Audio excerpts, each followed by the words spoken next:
స్థానిక సంఘానికి, సంఘ నాయకులకి, అధ్యక్షుల వారికి, వేదిక మీద ఉన్న మా జత పని వారికి, పెద్దలకు, దైవజనులకు, ఆహ్వానింపబడిన అందరికీ క్రీస్తునామ శుభములు. ఇక ఆలస్యం చేయకుండా చిన్న ప్రార్థన చేసుకుందాం. ప్రార్థన. పరలోకమందున్న మా తండ్రి, మరలా కొన్ని సంవత్సరాల తర్వాత ఈ ప్రాంతంలో వాక్యం బోధించడానికి మనమ్మ గారి ద్వారా తండ్రి మీరు తెరిచిన ఈ మార్గమును బట్టి మీకు స్తుతులు, స్తోత్రములు. మమ్మల్ని నమ్మి ఇంతమంది సమయాన్ని తండ్రి మా చేతుల్లో మీరు పెట్టారు.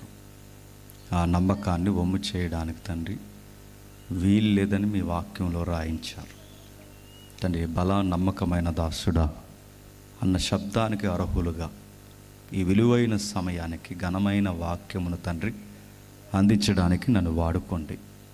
మీ సహాయం మాకు అవసరం, మీ కృప మాకు అవసరం. ఈ కష్టము, ఈ ప్రయాస తండ్రి స్థానిక ప్రజలకు, వచ్చిన విశ్వాసులకు, పరోక్షంగా వింటున్న వారికి మీ వాక్యము ద్వారా దీవిస్తారని కోరుతున్నాం. కుటుంబానికి ఈ కార్యము తండ్రి భారముగా కానీ ఎటువంటి ఆర్థిక ఇబ్బందుల్లోనికి తండ్రి నెట్టివేయబడక తగిన సమృద్ధిని, ఆత్మీయతను, భౌతికంగాను అన్ని మేలులు మీరు చేస్తారని కోరుతూ క్రీస్తున్నామని ప్రార్థన సమర్పిస్తున్నాం తండ్రి. ఆమేన్. ఈ సౌండ్ పెట్టాను. కొన్ని విలువైన సంగతులు విందాం. దయచేసి ఎవరు అటు ఇటు తిరగొద్దు. వాక్యాన్ని మాత్రమే గౌరవిద్దాం. వెనకాల ఒక పిల్ల బ్యాచ్ ఉన్నారు, వాళ్ళని కంట్రోల్ చేయండి. అలాగే ఇక్కడ ఎవరో తెగ ఊదుతున్నారు ఇందాక నుండి, అది వస్తానే ఉంది. అది కూడా ఒకసారి చూడండి. ఇది కొంచెం అండర్లో తీసుకోండి. ఒక్కో స్పీకర్కి ఒక బలహీనత. మాస్ వర్డింగ్లో చెప్పాలంటే ఒక రోగం ఉంటుంది. నా రోగం ఏంటంటే డిస్టర్బెన్స్ ఉంటే చెప్పలేదు. కాబట్టి కొంచెం వాళ్ళని కంట్రోల్ చేయండి. వీలైతే వాళ్ళని అలా తీసుకొచ్చి ఇక్కడ కూర్చోబెట్టండి. వినబడుతున్నాయి మీకు? కొంచెం వాళ్ళని కంట్రోల్ చేయండి. ఇక వాక్యాన్ని విందాం. స్క్రీన్ మీద ఒక ఇమేజ్ కనబడుతుంది, ఒకసారి మీరు చూడండి. ఈరోజు ఒక ప్రత్యేకత ఉంది. ఈరోజు మన దేశము గౌరవించదగ్గ ఒక రోజు ఇది. ఇందాక సోషల్ మీడియాలో కొందరు విలేకరులు, యాంకర్లు, కాలేజీ నుండి వస్తున్న అనేక మంది విద్యార్థుల్ని ఇలాంటి మైకుల దగ్గర పెట్టి జనవరి 26 అంటే ఏంటి అని అడిగారు. అడిగితే ఒక్కరు తినంగా చెప్పట్లేదండి. నేను అడుగుతున్నాను మిమ్మల్ని, జనవరి 26 అంటే ఏంటి? 26 అనకూడదు. మళ్ళీ అడుగుతున్నాను, జనవరి 26 అంటే మరలా గణతంత్ర దినోత్సవం అంటున్నారు. బాగానే ఉంది. గణతంత్ర దినోత్సవానికి ఆగస్టు 15కి డెఫినేషన్ ఏంటాడు తెలియకుండా ఈరోజు విద్యా వ్యవస్థల్లో విద్యార్థులు నడుస్తున్నారంటే దేశానికి ఎంత సిగ్గుసేటండి. ఒక అమ్మాయి అడుగుతుంది, ఏంటమ్మాయి ఇది అడిగితే అంటున్నారు, ఈరోజు మనకు స్వతంత్రం వచ్చిన రోజు అండి అంటుంది. నీ చదువు వానాకాలం చదువు అని ఆ మాటను బట్టి అర్థమవుతుంది. గణతంత్ర దినోత్సవం అంటే ఫ్రీడమ్ వచ్చిన రోజు. No, freedom day August 15th. జనవరి 26 మన రాజ్యాంగాన్ని ప్రకటించుకున్న రోజు. మన దేశం యొక్క సార్వభౌమ అధికారాన్ని, నైసర్గిక స్వరూపాన్ని, జాతి, వర్గ, మత భేదాలు లేకుండా ప్రజల్లో నుండి ప్రజాపతిపతులను మేమే ఎంపిక చేసుకుంటామని ఒక పీఠిక, ఆర్టికల్ పెద్దలు కూర్చొని ఇది మా స్వరూపం, మా నైసర్గిక స్వరూపం, మా ఏలిక, మా గౌరవం అని ఘనముగా చాటుకున్న ఒక డే జనవరి 26. 75 సంవత్సరాలు అయిందండి. 75. ఎందుకు? దీనికి సభకి సంబంధం ఏంటంటే సంబంధం ఉంది. దానికి బైబిల్తో సంబంధం ఉంది. 75 సంవత్సరాల ఈ సుదీర్ఘమైన ఈ ప్రయాణంలో ఒక క్రైస్తవుడిగా మన డిగ్నిటీ ఏంటో మనకు తెలియాలి.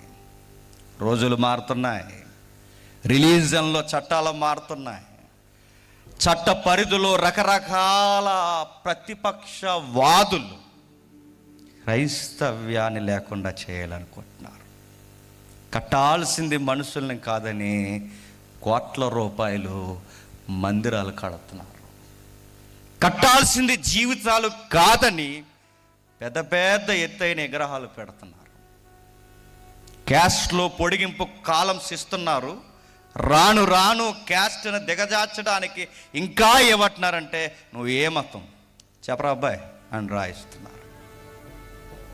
ఒక రోజుకి నేను అడుగుతున్నాను, నువ్వు క్రైస్తవుడు అంటే బహుశా ఆ రోజులు రాకూడదు, బహుశా సరి అయిన రేషన్ కూడా దొరకని రోజులు మనకు రాబోతున్నాయేమో. రావాలి, అలాంటి రోజులు రావాలి. ఆ రోజు తేలాలి.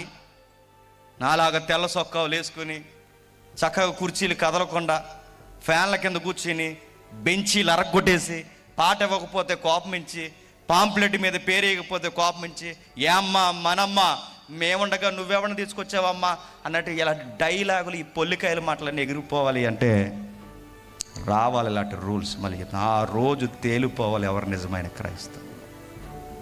ఆ రోజు తేలిపోద్ది. ఆ రోజు పాడు పాట వేలాది పొట్టేళ్ళు కాదు, నువ్వే బలిగా వస్తావా క్రైస్తవు అని చెప్పుకోవడానికి ఆ రోజు రావాలి. వేలాది నదులంత విస్తార తైలం కాదు ప్రభువా, రక్త ప్రోక్షణకు నీ నామ ఘనత కొరకు నేనే సిద్ధమని నీ చిత్తమైతే తలదించుతున్నాను ప్రభువా. నా ఖండ భారతదేశంలో నీ నామ ఘనత కొరకు నా ఊపిరినివ్వడానికి నేను రెడీ ప్రభువా. దట్ ఈస్ క్రిస్టియానిటీకున్న డిగ్నిటీ. ప్రియాంబుల్ అని ఉంటుంది. రాజ్యాంగం పేజీలా తిరిగేసిన వెంటనే ప్రియాంబుల్ అంటారు. ప్రతి బుక్కు ఒక ప్రియాంబుల్ ఉంటుంది కదండి. ప్రియాంబుల్ అంటే ఏంటంటే ఇంక అంతే సంగతులు. ఇంకా ప్రియాంబుల్ అంటే ముందు మాట అంటారు. పాటల పుస్తకానికైనా, స్కూల్లో ఉన్న టెక్స్ట్ బుక్కైనా, ఏ పుస్తకానికైనా ముందు మాట రాస్తారుగా, దాన్ని ప్రియాంబుల్ అంటారు. ప్రియాంబుల్లో ఏం రాస్తారు రాజ్యాంగాలు అంటే నాకు టెక్నికల్గా సెట్ అవ్వలేదు, కానీ అది మీకు ఏది చూపించును, అందుకే నేను రాసుకుని వచ్చాను, చదువుతాను వినండి. ఏమని రాశారంటే, among the dignity of individual and the unity integrity of nation. అర్థం అవ్వలేదని నాకు అర్థమైంది, మళ్ళీ చదువుతున్నాను.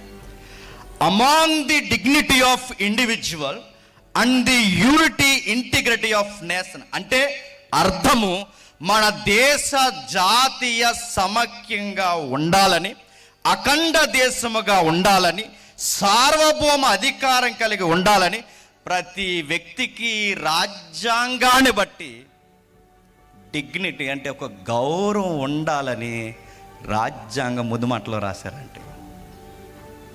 మళ్ళీ చెబుతున్నాను, ఏమని రాశారు ముందు మాట?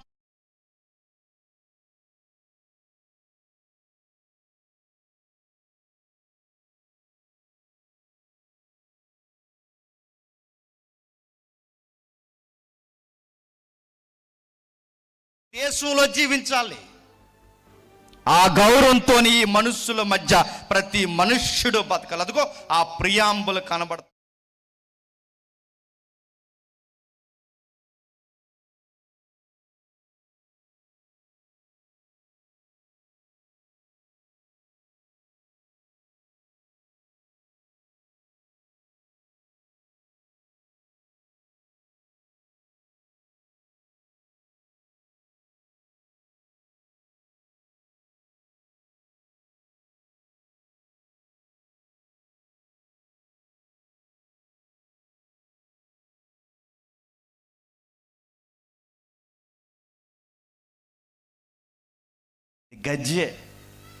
గజ్జున్న వాడికి మంచి ఇన్సర్ట్ చేసి, ఫాగ్ స్ప్రే కొట్టి,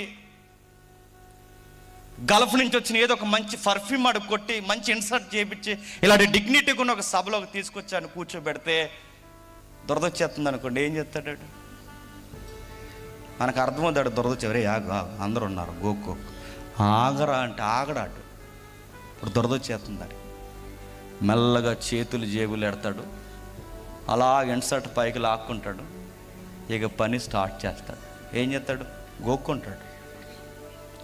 గజ్జున్నవాడు పైన ఎంత అలంకరించినా ఎలా గోక్కుంటాడో, కుల గజ్జున్నవాడు కూడా ఆడికి ఎంత ఆస్తి వచ్చినా పేరు వచ్చినా చెప్పండి, ఎక్కడికి వెళ్ళినా ఒక కంపెనీలో జాయిన్ అవ్వండి, మీరు ఏ కులం అని అడుగుతున్నారు. ఒక అద్దెకి ఇల్లు అడగండి, మీరు ఏ కులం అని అడుగుతున్నారు. మీరు ఎక్కడికైనా వెళ్ళండి, మీరు ఏమింట్లో అని అడుగుతున్నారు. స్కూల్లో పుస్తకాలు పంచేటప్పుడు పలానా క్యాస్ట్ వాళ్ళందరూ నిలబడండి, పలానా క్యాస్ట్ అడుగుతున్నాను. ఏ నెంబర్స్ లేవా, దానికి సంఖ్య లేదా, అది స్త్రీ పురుషుడని పంచలేరంటే పక్షపాతపు బ్రాహ్మణ టీచింగ్లో వచ్చిన దరిద్రపు లక్షణం. చిన్నప్పుడు మా ఫ్రెండ్స్ మధ్య నేను చూశానండి, నా స్నేహితుల మధ్య నేను చూశాను. రై పలానా బడుగు బలహీన వర్గాలందరూ మీరు నిలబడండి రా, మీ పుస్తకాలు ఇస్తామంటే అప్పటి వరకు కలుసున్న పిల్లల మధ్య, కులమంటే తెలియని పిల్లల మధ్య మీరు ఏ కులమా అని చూసి, ఆ రోజు నుంచి ఈ రోజు వరకు 75 సంవత్సరాల అఖండ భారతదేశంలో ఏం నడుస్తుందంటే క్యాస్ట్. పీఠికలోని ఏం రాస్తారు చెప్తున్నా, మనిషిని గౌరవించండి అంటే, సార్ మేము క్యాస్ట్ని బట్టి గౌరవిస్తాం సార్. తెలంగాణలో అన్నట అటువైపుకి వెళితే వచ్చిన వెంటనే ఏమన్నా తిన్నావయ్యా అని అడుగుతారట. మన సైడ్ అట మీ నాన్నగారు ఏం పని చేస్తారయ్యా అని అడుగుతారట. ఏ చేసే పనిని బట్టి చెప్పండి. నా కులం ఏంటో లెక్కలు గట్టి గ్లాసులో నీళ్ళు ఇవ్వాలా వద్దని ఆలోచించుకునే మనుషులు ఇంకా ఉన్నారంటే నమ్మగలరా చెప్పండి. రాజ్యాంగం వచ్చింది, పెద్దలు అసూలు బాస్తారు, అతివాదులు ఫైట్ చేస్తారు, మితవాదులు గాంధీ లాంటి వారు చనిపోయారు, మహానుభావులు అసూలు బాస్తారు, కానీ ప్రారంభపు మాటే ఇంకా నెరవేర్చలేదు. మనిషిని గౌరవించాలి, మనిషిని గౌరవించాలి, డిగ్నిటీ అన్నారు దాన్ని. Among the dignity of individual అంటే ప్రతి వ్యక్తికి ఒక గౌరవం ఉంది ఈ దేశంలో. ఎదికారు. ఈ రాజ్యాంగం ముందు మాట ఎప్పుడైతే రాశారో మేధావులందరూ ఎదికారు, ఫిలాసఫర్స్ అందరినీ ఎతికారు. అసలు డిగ్నిటీ అంటే డిక్షనరీలో, డిగ్నిటీ అంటే నిఘంటువులో ఏముంది, అసలు డిగ్నిటీ అంటే గౌరవం అన్నారు, బానే ఉంది. ఆ వరకు ప్రతి దిక్కున ఎతికారు. అసలు ఏంటి దీని గొడవ ఏంటని ఎతికారు, దొరకలేదు. ప్రతి దిక్కునికి పోయారు. ఒక మనిషిని, సాటి మనిషిని ఎలా గౌరవించాలని రకరకాలుగా ఎతికారు, ఎక్కడా దొరకలేదు. చివరికి ఒక కంక్లూజన్కి వచ్చారు. మనిషిని దేనిని బట్టి గౌరవించాలి? కలర్. మనిషిని దేన్ని బట్టి గౌరవించాలి? ఫిట్నెస్. మనిషిని దేన్ని బట్టి గౌరవించాలి? వాడు ఉండే నివాస స్థలం. మనిషిని దేనిని బట్టి గౌరవించాలి? వాడు ఆస్తుపాతులు. మనుషుని దేన్ని బట్టి గౌరవించాలి? వాళ్ళ పితరుల వంశ చరిత్ర. మనిషిని దేన్ని బట్టి గౌరవించాలి? ఇలా అర్థాలన్నీ ఎతికారు. చివరికి ఒక అండర్లైన్ చేసి రాశారు, మనిషిని ఎందుకు గౌరవించాలంటే ఆడు మనిషి గనక, అందుకే గౌరవించాలి. వాడిని ఎందుకు గౌరవించాలి? ఈ కోట్ల జీవరాశుల మధ్య మనిషి తెలివైనడు, అందుకు గౌరవించాలి. ఈ లెక్కలేని జీవరాశుల మధ్య మనిషి భిన్నమైనవాడు, అందుకు గౌరవించాలి. ఈ భూమి మీద బ్రతుకుతున్న ప్రతి జంతువుల మధ్య, జీవుల మధ్య మనిషి జంతువు లాంటివాడు కాదు, వికాసం ఉన్నవాడు గనక గౌరవించాలి. మనిషిని మనిషిగా గౌరవించడమే మనిషికున్న డిగ్నిటీ అన్నారు. ఇది ప్రారంభ మాటలోనే రాశారు. కానీ విషయం ఏంటి చెప్పనా, మానేశారు. మనిషిని మానేశారు గౌరవించడం. ఇంకా అడుగుతున్నాను, మనిషిని మనిషిగా గౌరవించాలని బాగానే ఇచ్చిన అర్థం.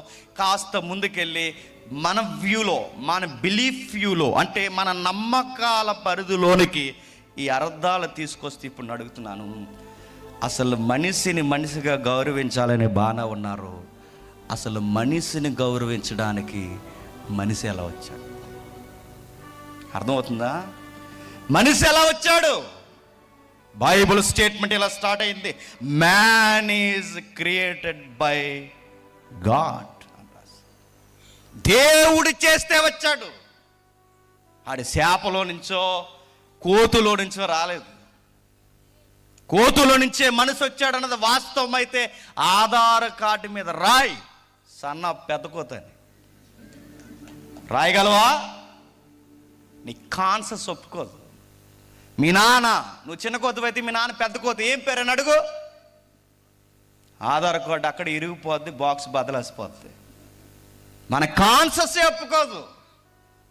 ఈ రోజుకి మొన్న కళ్ళు తెరుచుకున్నారు. మనసు వచ్చింది కోత నుంచి కాదు, మనసు వచ్చింది మనసు నుంచే. పాఠ్య పుస్తకాల్లో ఉన్న ఈ కోతుల పాఠాలన్నీ తీసేశారు. మనిషిని మనిషిగా గౌరవించలేని పాఠాలు అనవసరమని ఈ థియరీ ప్రూవ్ అవ్వలేదు కనుక తీసేయండి అన్నారు. డార్విన్ది థియరీయే, లా కాదు, ప్రాక్టికల్గా ప్రూవ్ చేయబడలేదు, తీశారు. విషయాన్ని పక్కన పెట్టండి. మనిషిని ఎందుకు గౌరవించాలంటే వాడు దేవుని చేత చేయబడ్డాడు కనుక గౌరవించాలి. మ్యాన్ ఈజ్ గాడ్స్ ఇమేజ్, దేవుని యొక్క ప్రతిబింబం. వాడి దేవుని ప్రతిబింబం. స్త్రీ అయినా పురుషుడైనా, వయసు అయిపోయిన పెద్దనైనా వయసు అయిపోయిన పెద్దమ్మైనా, అమ్మమ్మలైనా చంటి పిల్లలైనా ఎవరినైనా ఎందుకు గౌరవించాలంటే మనుష్యుడు దేవుని స్వరూపం. మనిషి జంతువు కాదు.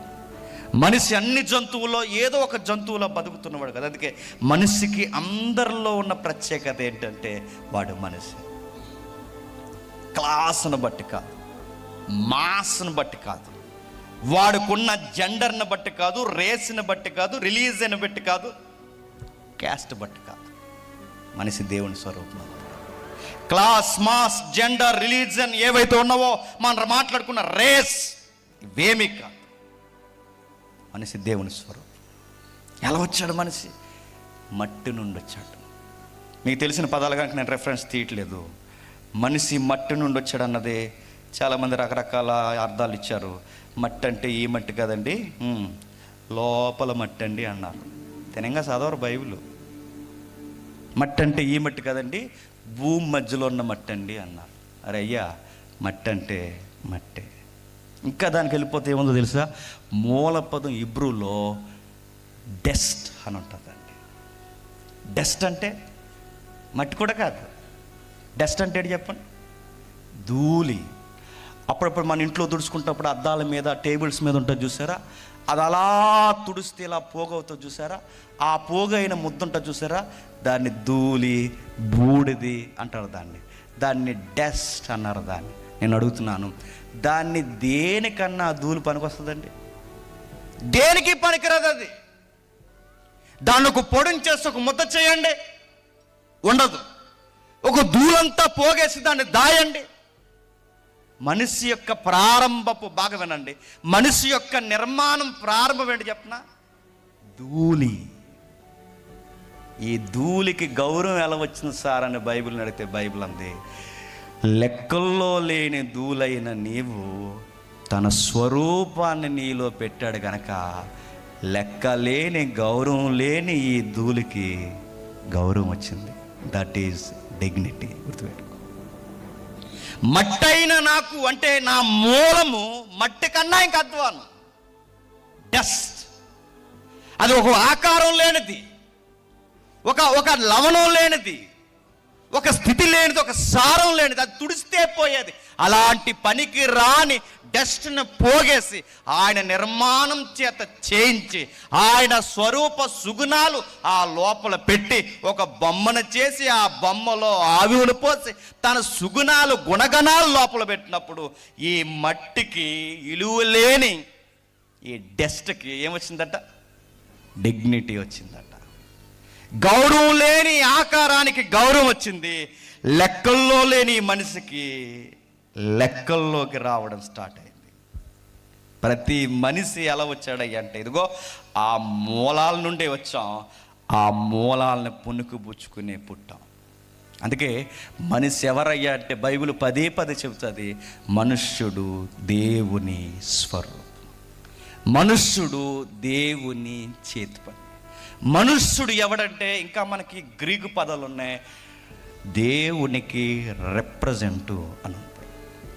ఇంకా ఏంటి మనిషి అంటే దేవునికి ఇదిగో మీడియేటర్, వాడిక పదాల్లో మధ్యవర్తి, ప్రతినిధి, అద్దం లాంటోడు. అంతే. దేవుణ్ణి చూపిస్తూ ఉండాలి, దేవుణ్ణి కనపరుస్తూ ఉండాలి. ఈ మనిషికి బాగా వినండి, మట్టిగా అంటే ధూళిగా ఉన్న మనల్ని ఒక ఆకారం చేసి, ఆ ఆకారంలో ఒక ఊపిరి పోసి, ఆ ఊపిరిలో తన ఆత్మను పెట్టి, ఆ ఆత్మలో మనకి లైఫ్ వచ్చిన తర్వాత, అంటే జీవం స్టార్ట్ అయిన తర్వాత ఈ మనిషికి బాగా విన్నాను. నేను ప్రియాంబుల్ బేస్ చెప్తున్నాను. ఫ్రీడమ్ అన్నది ఒకటి ఇచ్చాడు. ఏమిచ్చాడు? ఫ్రీడమ్. ఫ్రీడమ్ అంటే స్వేచ్ఛ. స్వేచ్ఛలో ఏముంది సార్? 4 విషయాలు ఉన్నాయి. మీరు ఆ పాత ఇమేజ్లు ఉంటే చూడండి. ఫ్రీడమ్ అన్న పదం మనకు బాగా అర్థం కావాలి అని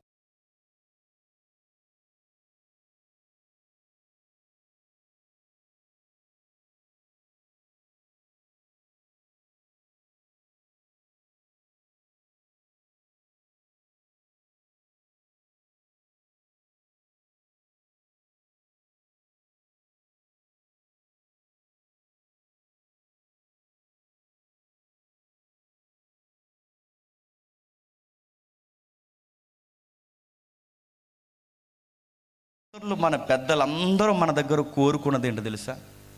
మాకు స్వేచ్ఛ కావాలన్నారు. ఫ్రీడమ్. ఈ బానిసత్వం నుంచి మాకు స్వేచ్ఛ కావాలి. ఆ స్వేచ్ఛలో నుంచి ఇదిగో మాకు లైఫ్, కొత్త లైఫ్ స్టార్ట్ అవ్వాలన్నారు. నేను ఈ చరిత్ర చెప్తున్నందుకు నన్ను అపార్థం చేసుకోకండి, కొంచెం వినండి. ఏడుపు వచ్చే మాట. ఒక దరిద్రపు డెఫినేషన్ ఇచ్చారు కదండి. పైనుంచి ఒకడు, భుజాల నుంచి ఒకడు, ఉదరం నుంచి ఒకడు, తొడల నుంచి ఒకడు, కాళ్ళ నుంచి ఒకడు, ఇంకా లెక్కల్లో నేను ఇంకా మనలాంటోళ్ళు అన్నమాట. ఇంక లెక్కల్లో ఉండరు వీళ్ళు. ఏం చేశారు చెప్పనా? పైన ఉన్న వాళ్ళందరూ ఈ దేవునికి మనుషులకు ఉండే మీడియేటర్స్ అన్నమాట. ఎవరు ఏంటన్నది మీకు తెలుసు, ఇంక నన్ను డీటెయిల్గా అడగండి. ఈ తర్వాత ఏళ్ళ మోసేది ఎవరంటే కత్తులు పట్టుకుని రూలింగ్ చేసేవారు అన్నమాట, రాజు. వీళ్ళిద్దరిని పోషించడానికి మిగిలిన వాళ్ళు ఉన్నారట. ఈ పోషించడానికి అడుగుతున్నాను. ఇంకా కింద తరగతులు ఉన్నాయి కదండి, నేను అడుగుతున్నాను చూడండి. వీళ్ళండి వాళ్ళ దగ్గర కష్టపడితే 70 సంవత్సరాల వెనకాల, 75 ఎందుకండి, మొన్నటి వరకు కూడా కష్టపడి అయ్యా నెలంతా కష్టపడ్డామయ్యా, మాకు అన్నం లేదయ్యా, మాకు జీతం ఇవ్వండి అయ్యా, మేము ఆకలితో చచ్చిపోయేలా ఉన్నామయ్యా అని వంగిపోయిన వృద్ధులు పోయి వాళ్ళ దగ్గర పనిచేసి ఆ జీతబత్యం అడిగితే, ఆగండ్రా, వాకిట్లోకి వస్తున్నారేట్రా, ఉండు గట్టిగాడు, ఏవే ఆడు కొంచెం పేడి అన్నారు. పేడ ఎందుకు చెప్పిన? పేడ జీతం అండి వాళ్ళకి. పేడాల జీతం అంటే మీరు హిస్టరీ చదవండి. పేడాల జీతం అంటే ఈ గానుగులు ఉండేవి చూసారా, ఈ పంట పొలాలను దులగొట్టడానికి ఇప్పుడు ట్రాక్టర్లు వచ్చాయి. అప్పుడేమున్నాయండి? ఎద్దులు. ఈ ఎద్దులు ఇలా తొక్కుతున్నప్పుడు చిన్న చిన్న ఈ పరకలు, వడ్ల గింజలు తింటాయి కదండి. ఇవి తినగా ఈ వడ్ల గింజలు లోపలికి పోయి వడ్ల గింజకున్న గుణం ఏంటంటే అరగదు. అది అరక్కపోయేసరికి ఆవు మలంతో పాటు వడ్ల గింజలు రిలేసినప్పుడు ఆ పేడ ఉంటుంది చూసారా, ఆ పేడని జీతాలకు ఇచ్చేవారు. ఎందుకంటే అందులో వడ్ల గింజలు ఉంటాయి. ఇలా పేడ ఇంటికి పట్టుకెళ్ళిపోయి ఏం చేయాలి చెప్పినా, అది శుభ్రంగా కడుక్కొని ఆ గింజలు తేలిన తర్వాత ఆ గింజలన్నీ పోగేసుకుని వాటిని ఎసరు పెట్టుకుని వాటిని జాగ్రత్తగా దంచుకుని ఎసరు పెట్టుకుని అప్పుడు ఆ గంజి తాగేవారు. ఇదండి మనుషులు నలిగిపోయిన చరిత్ర. ఈరోజు మనం ఎదిగిపోయి ఏమంటాం చెప్పనా? నువ్వు ఏ క్యాస్ట్రా, నువ్వు 2, 3, 4, 5, 66 అని అడిగారు. అది మీ అందరికి కరెక్ట్ అని చెప్పిన పేడే కరెక్ట్.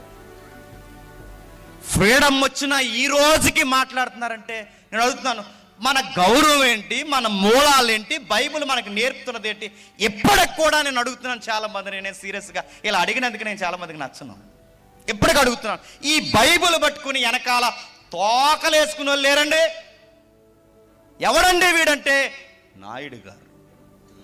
ఎవడండి అంటే జేమ్స్ నాయుడు గారు. జేమ్స్ చౌదరి గారు, జేమ్స్ రెడ్డి గారు, జేమ్స్ పలానా మీ నడ్డి ఎర్రగొట్టించుకోవడానికి ఆ తోకలు వేసుకుంటున్నారు, గుర్తుపెట్టుకోండి. దేవుడు వద్దురా, ఆ కులగజ్జి వద్దురా, సంఘం అంటే అందరూ సమసమానతోరా, అందరూ కలిసి ఉండాలరా, ఇందులో స్త్రీ అని పురుషుడని గ్రీక్ అని యూదుడని నల్లోడని తెల్లోడని బయటోడు కిందోడని పైడోడని లేదురా, అందరూ సహోదరులుగా ఉండాలరా, ఇది క్రైస్తవ గౌరవరా అంటే మీరు ఏ క్యాస్ట్ అని ఇక్కడ కూడా ట్యాగలు తగిలిస్తున్నామంటే నేను అడుగుతున్నాను, నీకింకా మారు మనస్సు రాలేదు, నీకింకా క్రైస్తవ విలువలు నీ బుర్రకెక్కలేదు, నీకింకా క్రైస్తవ విలువలు నీకు రావు. చర్చిలోకి వచ్చి మాట్లాడుకుంటారు తెలుసా, వెంటనే మాట్లాడుకోరు, కొన్ని రోజులు పోయాక, అలా పోయాక కొన్ని రోజులు పోయిన తర్వాత అప్పుడు ఇలా ఒకటి అని తెలిసిపోయిన తర్వాత మేమదే అన్నారు. ఎంత పులుపు ఉందరు ఇంకా మీకు, మేమదే అన్నారు. ఏటదే తేడా ఇంకానే. బైబిల్ చెప్తుంది, రాజ్యాంగం చెప్తుంది, రాజ్యాంగం ముందే మరలా చెప్తున్నాను, రాజ్యాంగం చెప్పక ముందే దేవుని రాజ్యాంగం కూడా చెప్తుంది.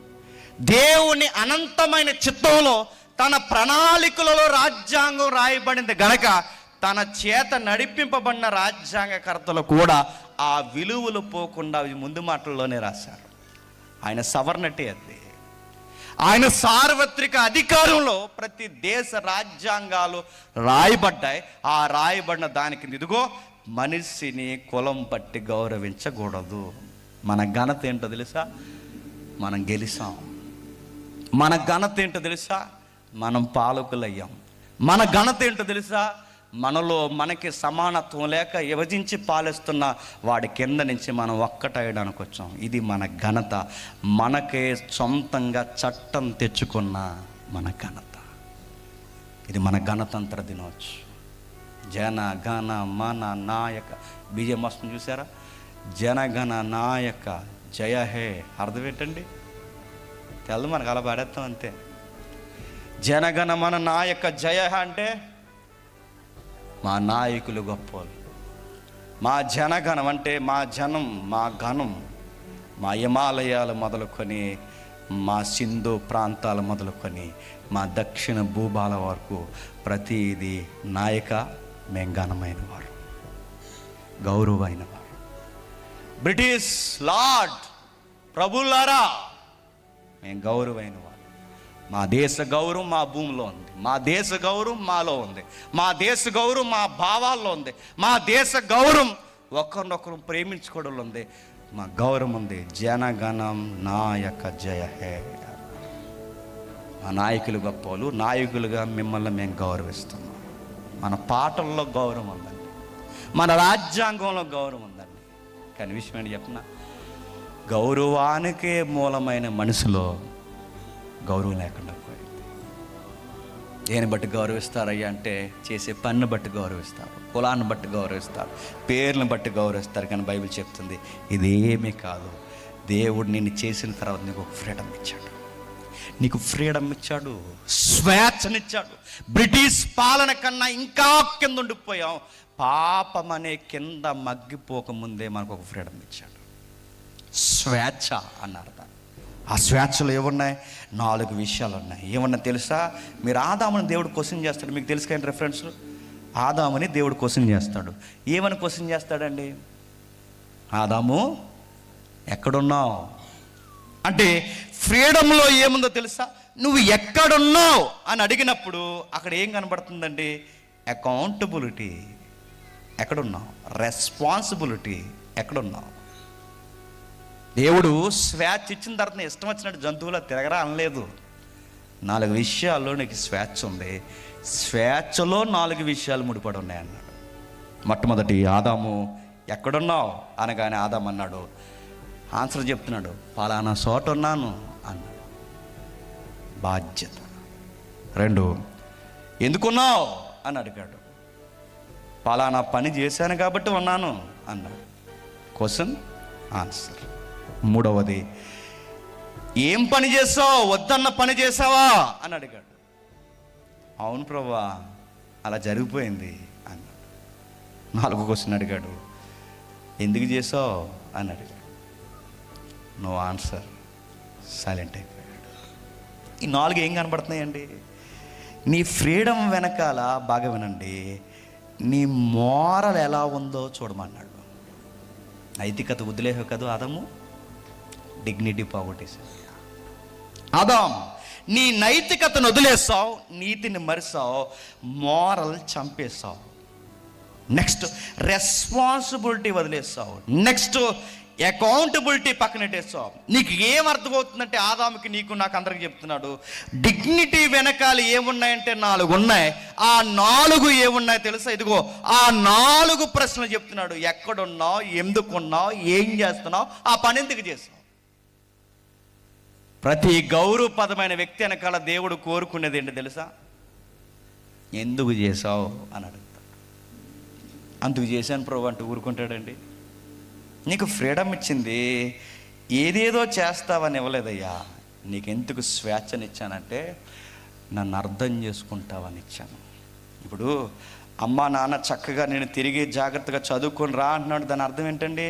అమ్మ నాన్న వదిలేసి వెళ్ళి పార్కులో ఎవరి దగ్గర కూర్చొని ఐ లవ్ యూ చెప్తాను కాదు. నా మాట మీద ఇలాంటి మాట్లాడుతుంటే సర్రమని పోతుంది చాలామందికి. నేను సీరియస్గా చెప్తున్నాను. నీకు ఫ్రీడమ్ ఎందుకు ఇచ్చారు చెప్పండి? చదువుకుంటా. మీ అమ్మగారు ఫోన్ చేసి ఎక్కడున్నావు నాన్న అనగానే కాలేజీలో, మోరల్ ఆన్సర్ అది. ఏం చేస్తున్నావు నాన్న? చదువుకుంటున్నాను మమ్మీ, ఎథిక్స్ ఆన్సర్ అది. ఏం చదువుతున్నావు? పలానా సబ్జెక్ట్ పీరియడ్ జరుగుతుందా, చదువుకుంటున్నానమ్మా. తర్వాత అలా కాకుండా ఎక్కడున్నావురా అనగానే పార్కులో ఉన్నాను డాడీ అన్నాడు. ఎందుకున్నావురా? పీరియడ్ ఎక్కొట్టాను డాడీ. ఎందుకు ఎగ్గొట్టావురా? బోర్ అయిపోయింది డాడీ. తప్పు కదరా? సమాధానం లేదు డాడీ అన్న. సేమ్ నడుతున్నాను. ఫ్రీడమ్లో ఆదాము ఏదైతే చేశాడో ఈ రోజుకి అది చేయట్లేదండి, చేస్తున్నాం. మీకు తెలిసిన రెఫరెన్స్ అని ఎక్కువ తీయట్లేదు. మీరు 10 ఆజ్ఞలు చూడండి. 10 ఆజ్ఞలు చూసినప్పుడు 10 ఆజ్ఞల్లో దేవుడు పదే చెప్పింది ఏంటి చెప్పండి? నిన్ను వలే నీ పొరుగు వారిని ప్రేమించన్న ఆజ్ఞల్లో ఈ 10 ఉన్నాయి. చూద్దాం ఒకసారి రోమిలికి రాసిన పత్రిక చూడండి. ఒకసారి రోమిలికి రాసిన పత్రిక, త్వరగా రోమిలికి రాసిన పత్రిక 13వ అధ్యాయం 8వ వచనం నుండి మొత్తం ధర్మశాస్త్రం అక్కడ చెబుతాడు. చూడండి, ఒకరిని ఒకటి ప్రేమించడం విషయంలో తప్ప మరి ఏది ఎవనికి అచ్చి ఉండవద్దు. ఎందుకంటే నువ్వు మనిషివి, నువ్వు ఎలాగ ఉండాలి. నెక్స్ట్, పొరుగువాన్ని ప్రేమించువాడే దేవుని లా నెరవేర్చువాడు. నెక్స్ట్, ఏలయనగా వ్యభిచరించవద్దు, నరహత్య చేయవద్దు, దొంగలించవద్దు, అవనియు ఏ ఆజ్ఞ నిన్ను వలె నీ పొరుగువాడిని ప్రేమింపవలనని వాక్యములో ఇవన్నీ సంక్షేమముగా ఇమిడి ఉన్నవి.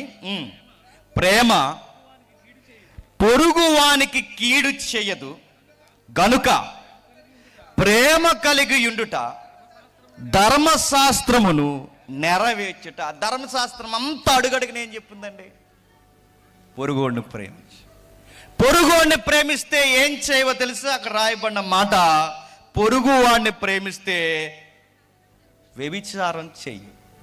ఎందుకంటే పొరుగుడి ఇల్లును నువ్వు పాడు చేయకూడదనే ఇంకిత జ్ఞానం నీకుంటే ఆ సంసారంలో అడిగి ఎట్టవరయ్యా అని చెప్తున్నాడు. నీకు ఈ డిగ్నిటీ, ఈ నైతికత అంటే మోరల్, నీకు ఈ ఫ్రీడంలో ఈ విషయం నీ బుర్రకెక్కితే పొరుగులు సంసారాల్లో అడుగెట్టకూడదని నీకు అర్థం అవ్వాలి. అది స్త్రీ అయినా పురుషుడైనా, స్త్రీ అయినా పురుషుడైనా. ఇదిగో మన స్వతంత్ర భారతదేశంలో ఈ రోజుకి బైబిల్ ఏదైతే చెప్పిందో రాజ్యాంగంలో కూడా అదే ఉంది. ఏమనుంది? రాజ్యాంగంలో ఉన్న మౌలికమైన విషయం ఏంటో తెలుసా? ప్రతి పురుషుడికి సొంత భార్య ఉండాలి. ప్రతి స్త్రీకి సొంత భర్త ఉండాలి. ఒక పురుషుడికి ఒకే భార్య ఉండాలి, ఒక స్త్రీకి ఒకే భర్త ఉండాలి. ఇది కాదని దాటితే అది రాజ్యాంగ విరుద్ధమే కాదు, చెప్పండి, బైబిల్ విరుద్ధం కూడా. అంటే మోరల్ ఎక్కడికి పోయినా గ్రంథంలో రాయబడిన విషయం ఎక్కడ పోలేదు చూడండి. వ్యభిచరించొద్దు ధర్మశాస్త్రమే కాదు, మన రాజ్యాంగం కూడా చెప్పింది. నీ భార్య కళ్ళు నువ్వు కప్పుతున్నావంటే గుర్తుపెట్టుకో, నువ్వు ఎదుటి వారి సంసారంలోకి వెళ్ళడమే కాదు, నీ సంసారంలో విలువలు మర్చిపోతున్నావు.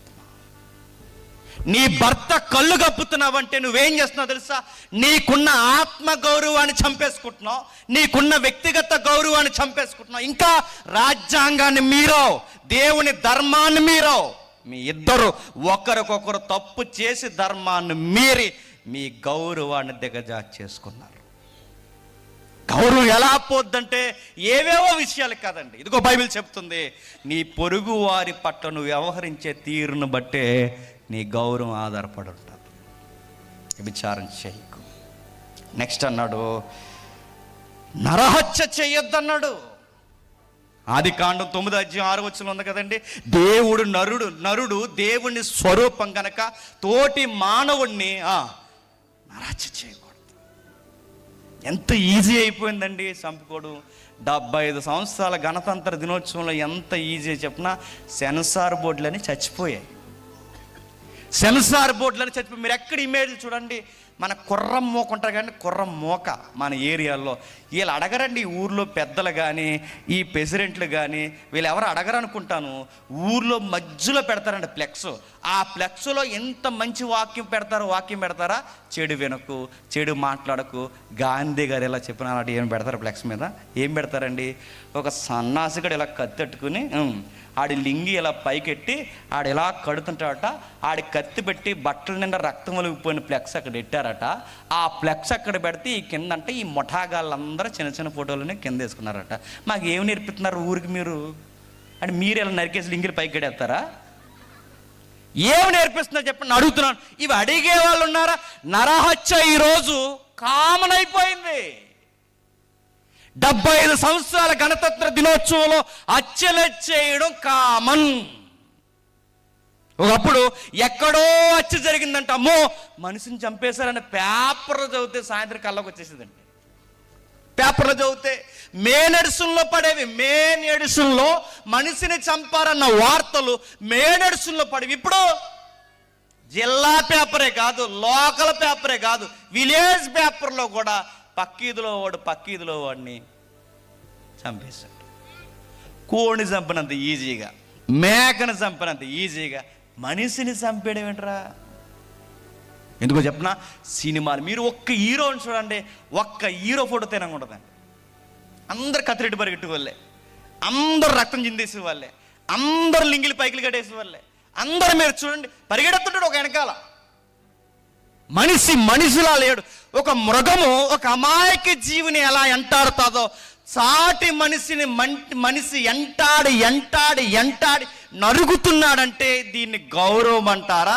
మనసుకున్న గౌరవాన్ని, రాజ్యాంగాన్ని దాటి గౌరవాన్ని మంట పెంట కలిపేశారంట. చెప్పండి, ప్రాథమిక మాటే నెరవేరట్లేదు. ఏ సినిమాలు బాగా ఆడతాయి చెప్పనా? హీరోకి ఎప్పుడు ఏమవుదు ఏటో మరి. ఆయన గాలి ఎగిరిపోతుంటాడు, ఆయనకి ఏమవుదు, ఆయనకి గ్రావిటీ పనిచేయదు. ఆయనకి మన తెలుగు హీరోలకు అసలు గ్రావిటీలు పనిచేయవు. అలా ఎగిరిపోతుంటారు, అలా దూకేస్తుంటారు. అలా సుమారు సినిమా అయ్యేసరికి సుమారు ఒక 1000 మంది చంపేస్తాడండి. ఆయన 1000 మంది చంపేస్తాడు. ఏంటో మరి ఆయన మీద కేసులు కట్టరు. హీరో చంపేసినా న్యాయం అన్నమాట. అడిగాడు హీరో, ఎవరన్నా ఏటని నన్ను అడగకండి, బ్రేక్లో కూడా అడగకండి. ఆ హీరో గారు అన్నారట, ఏమని? చంపేస్తాం అన్నాడట. అంటే అది మా బ్లడ్లోనే ఉంది రబ్బే అన్నాడట. చంపేయడం బ్లడ్లో ఉందా? చంపేద్దాం అన్నారట. అడ్డొత్తే చంపేద్దాం అన్నారట. నేను అడుగుతున్నాను, బయట ఎలాగే చంపేస్తామని సినిమాల్లో చంపినట్టు చంపేద్దాం అనుకున్నారు, తీసుకెళ్ళి లోపల కూర్చోబెట్టారు, మక్కులు ఎర్రగొట్టేస్తామని చెప్పింది గవర్నమెంట్. అప్పుడు ఒక సర్టిఫికెట్ ఇచ్చారు. కొంచెం మెంటల్ డిజార్డర్లో అలా అలా అలా పొడిచేసానండి అన్నారు. సినిమాల్లో పొడిచాను, బయట పొడితే కొల్ల పొడిచేస్తారు బయట. మీకు నేను అడుగుతున్నాను, మీరు చూసే రక్తపాతం ఏదో పెద్ద హీరోయిజం అనుకోకండి. నేను అడుగుతున్నాను, ఒకవేళ చట్టం నిన్ను ఏమనకపోయినా, ఒక మనిషి రక్తాన్ని వలికించిన తర్వాత నిన్ను ఎవరు ఏమనకపోయినా, మీకు మాట చెప్పనా, ఆ చనిపోయినోడు రక్తం నీ వెనకాల ఎంటాడుతుంది. గుర్తుపెట్టుకో, ఆ చనిపోయినోడు రక్తం వెనకాల ఎంటాడుతుంది. ఏబేల్ని కయ్యని చంపేశాడు. ఏబేలు రక్తం అడిగింది, మై లార్డ్ అని చంపేశాడు మా అన్నయ్య. ఏబేలు మొదలుకొని జకరియా రక్తం వరకు ప్రతి రక్తపు చుక్క దేవుణ్ణి మరపెట్టింది. దేవా, ఈ ప్రజల కొరకు మేము సేవ చేస్తే మమ్మల్ని చంపేశారు ప్రభా, చంపేశారు మమ్మల్ని. ఇక్కడ జడ్జిమెంట్లను అడుగుతున్నాను, ఇక్కడ జడ్జిమెంట్ నువ్వు చంపేసి నేను ఎవరేమనకపోవచ్చేమో, కానీ ఆయన ఎంత ఆడతాడు. నేను మాట చెప్పిన, ఎవడైతే పొరుగుడిని చంపుతాడో, ఎవడైతే పొరుగుడికి కీడు చేస్తాడో, వాడి ముగింపు ఎలా ఉంటుంది చెప్పిన, పురుగులు పడి చచ్చిపోతారు. అరహత్య చేయొద్దు, దేవుని స్వరూపాన్ని చంపొద్దు, ఎందుకంటే వాడు సాక్షాత్తు దేవుని స్వరూపం. ఈ పద్ధతి మంచిదో కాదో నాకు తెలియదు, కానీ ఒక పద్ధతి ఉండేదండి పూర్వం. అది మంచిదో కాదో, ఒకవేళ బిబ్లికల్గా తప్పు అయితే నాకు క్షమించండి. పెద్దోళ్ళు ఇలా నడుస్తూ వెళ్తున్నప్పుడు గుబుక్కుమని ఎవరి కాలైనా తగిలింది అనుకోండి, వెంటనే ఏం చేసేవారండి, అయ్యో క్షమించండి అని ఇలా అన్నారు. మంచి సంస్కృతిగానే అనిపించింది. ఎందుకంటే ఎందుకు దండం పెడుతున్నావు అంటే, పెద్దోళ్ళు అన్నారు, మనిషి దేవుని స్వరూపం. ఈరోజు అడుగుతున్నాను, కాలు తగితే దండం పెట్టే రోజులు పోయాయి. ఎగిరెగిరి తన్నేస్తున్నారు ఇప్పుడు, కాళ్ళు మీదేసుకుని కూర్చుంటున్నారు ఇప్పుడు, రకరకాల సిగ్గులేని పనులు చేస్తున్నారు. మనం చూసారా, మన 75 సంవత్సరాల ఈ గణతంత్ర భారతదేశంలో పలిసిన మోతుబరొకడు, ఒక పేదోడు కూర్చుని ఏడుస్తుంటే ఆయన కొట్టడమే తప్పైతే ఆ కొట్టినోడి మీద పోసాడండి. ఆడలా కూర్చుని ఏడుస్తుంటే అమాయకుడి మీద వాడు యూరిన్ పోసాడు. మనిషిని మనిషిగా గౌరవించలేని ప్రాథమికమైన మాటనే నెరవేర్చలేకపోతున్నాం. దేవుడు అడుగుతాడు దేవుడు, ఆదాము ఎక్కడున్నా, నిన్ను వలె నీ పొరుగు వాని ప్రేమించన్న దానిలో నేను రాసిచ్చిన ధర్మశాస్త్రం అంతా ఉందయ్యా. మనుషులారా, నీకు అర్థమవుతుందా? వ్యభిచారం వద్దు, నరహత్య వద్దు, నెక్స్ట్ దొంగిలింపవద్దు. నీ పెదరాయుడు నీకు తీర్పు చెప్తాడేమో, ఎరా దొంగతనం చేసావేమిరా అని అన్నారట. ఇలాంటి రచ్చబండ సభ పెట్టి పెదరాయుడు గారు అడిగారట. పెదరాయుడు తీర్పులు తెలుసు కదండి, అని తెలియనట్టు యాక్టింగ్ చేయకండి, తెలుసు మీకు. పెదరాయుడు అడిగాడట, ఏమని, ఏరా ఎందుకు దొంగతనం చేసావరంటే, ఆకలేసింది అయ్యగారు అన్నాడట. ఆపండ్రా, తప్పు నీది కాదురా, ఆకలరా అన్నాడు. నీకు పెదరాయుడికి డెప్ప ఉప్మా అయిపోయి మాట చెప్పనా, గుర్తుపెట్టుకో. నీకు పెదరాడికి ఆకలేస్తే ఆకలి దప్పులతో ఉండు, పొరుగుడిని తెచ్చేసాను, దొంగిలించాను, ఆకలది తప్పు అంటే బైబిల్ అందే, తొక్కేస్తాను అని గుర్తుపెట్టుకో. బైబిల్ ఏమని ఇచ్చిందో తెలుసా స్టేట్మెంట్, నీతి కొరకు ఆకలి దప్పులు గలవారు ధన్యులంద తప్ప ఆకలి కొరకు నీతి దప్పునోళ్ళు ధన్యులు. ఆకలేసిందా ఉండు. బైబిల్లో ఒక మాట ఉంది, నువ్వు దేవుని స్వరూపం అని నీకు అర్థమై ఆయన వైపు తిరిగి ఆయన నమ్ముకుని నువ్వు ఉంటే, సింహపు పిల్లలైన ఆకలి దప్పులతో చనిపోతాయేమో, కానీ ఆయన నమ్ముకున్న పిల్లలను ఆకలితో ఉన్న ఆకలితో చావనివ్వడు. That is dignity. ఈ బిలీఫ్లో ఉన్న డిగ్నిటీ అంటే చెప్పనా, నా ఆకలి కొరకు నీతి తప్పును, నా కోరిక కొరకు ఇదిగో పొరుగుల సంసారంలో నేను చేయబెట్టను, నాకు వచ్చిన ఉక్రోశానికి ఎదుటోడిని కొట్టను, ఎదుటోడిని చంపను, ఎదుటోడి రక్తం చూడను, ఎందుకంటే ఇది గాడ్స్ లా, ఇది నా డిగ్నిటీ కొరకు చెప్తున్న లా. నా గణతంత్ర దినోత్సవానికి ముందే నా దేవుడు నాకు నేర్పించిన మోరల్స్, ఎథిక్స్, వాల్యూస్, నైతికత, నా నైతికతలో దేవుడు నాకు నేర్పించింది, ఇదిగో నీ పొరుగుని ప్రేమించు. మారండి అయ్యా, మంచిగా ఉండండి అయ్యా అని సువార్త చెప్పడానికి వెళ్ళినప్పుడు ఈ బైబిల్ అర్థమైన వారు ఏం చేస్తారు చెప్పిన, ప్యాన్ నీళ్ళు ముఖం మీద కొట్టిన తుడుచుకుని వచ్చేసారు. సావ చచ్చారా? పౌరుషం లేదా? రక్తం ఉడగట్లేదా? ఎదుటోడంత అవమానించి అమ్మని నాన్నే ప్యాన్ నీళ్ళు కొట్టి మీడియాలో యేసుప్రభు వారిని మనల్ని అంత పచ్చిబూతులాడి, ఆడెవడో పెట్టాడు నా మీద పచ్చిబూతులు మాట్లాడి, ఇంకా బూతులండి, ఇలాంటి బూతులు ప్రతి పాస్టర్ గారి మీద పెట్టిన ఎవ్వరు ఎందుకు ఏమనరంటే ఏమను, ఎందుకు చెప్పనా, నిన్ను వలే నీ పొరుగు వాడిని ప్రేమించు. బైబిల్ నెరవేరిస్తే ఆటోమేటిక్గా దేన్ని నెరవేరుస్తున్నామో తెలుసా? మన రాజ్యాంగాన్ని నెరవేరుస్తాం. రాజ్యాంగ విలువల్లో నడిస్తే ఆటోమేటిక్గా దేనిలో నడుస్తాం తెలుసా? మన దేవుని రాజ్యాంగంలో నడుస్తున్నాం. గుర్తుపెట్టుకోండి. ధర్మశాస్త్రం చెప్పకముందే భాగమేనండి. ధర్మశాస్త్రం అంటే మనకి ఈ తెలుగు బైబిల్ రాకముందే, లేదా మన చేతుల్లో ఇలా చదవక మునిపే, ఈ తరంలో ఈ 20వ శతాబ్దంలో మనం చదవక మునిపే, స్వతంత్రం వచ్చిన వెంటనే రాజ్యాంగం కూడా ఏమందో తెలుసా? వ్యభిచారం చేయడం నేరం అంది. బైబిల్ కూడా ఏమందండి? వ్యభిచారం నేరం. బైబిల్ చెప్పిందే రాజ్యాంగం చెప్పింది, రాజ్యాంగం చెప్పిందే బైబిల్ చెప్పింది. దొంగతనం నేరం అంది. నా బైబిల్ ఏదైతే చెప్పిందో రాజ్యాంగం అదే చెప్పింది. నా రాజ్యాంగం ఏదైతే చెప్పిందో నా బైబిల్ అదే చెప్పింది. పొరుగువానిది ఏది ఆశించొద్దు. ఇదిగో నీ సరుదులు ఇది, నీ డ్రైనేజీ ఇది, నీ వాల్ ఇది, నీ సరుదులు ఇవి, నీ వైశాల్యం ఇది. నా బైబిల్ అదే చెప్పింది, నా రాజ్యాంగం కూడా అదే చెప్పింది. అందుకే నువ్వు రాజ్యాంగాన్ని గౌరవిస్తావంటే, ఒక క్రైస్తవుడిగా రాజ్యాంగాన్ని గౌరవిస్తాను, ఇన్సైడ్ నా బైబిల్ను కూడా గౌరవిస్తాను.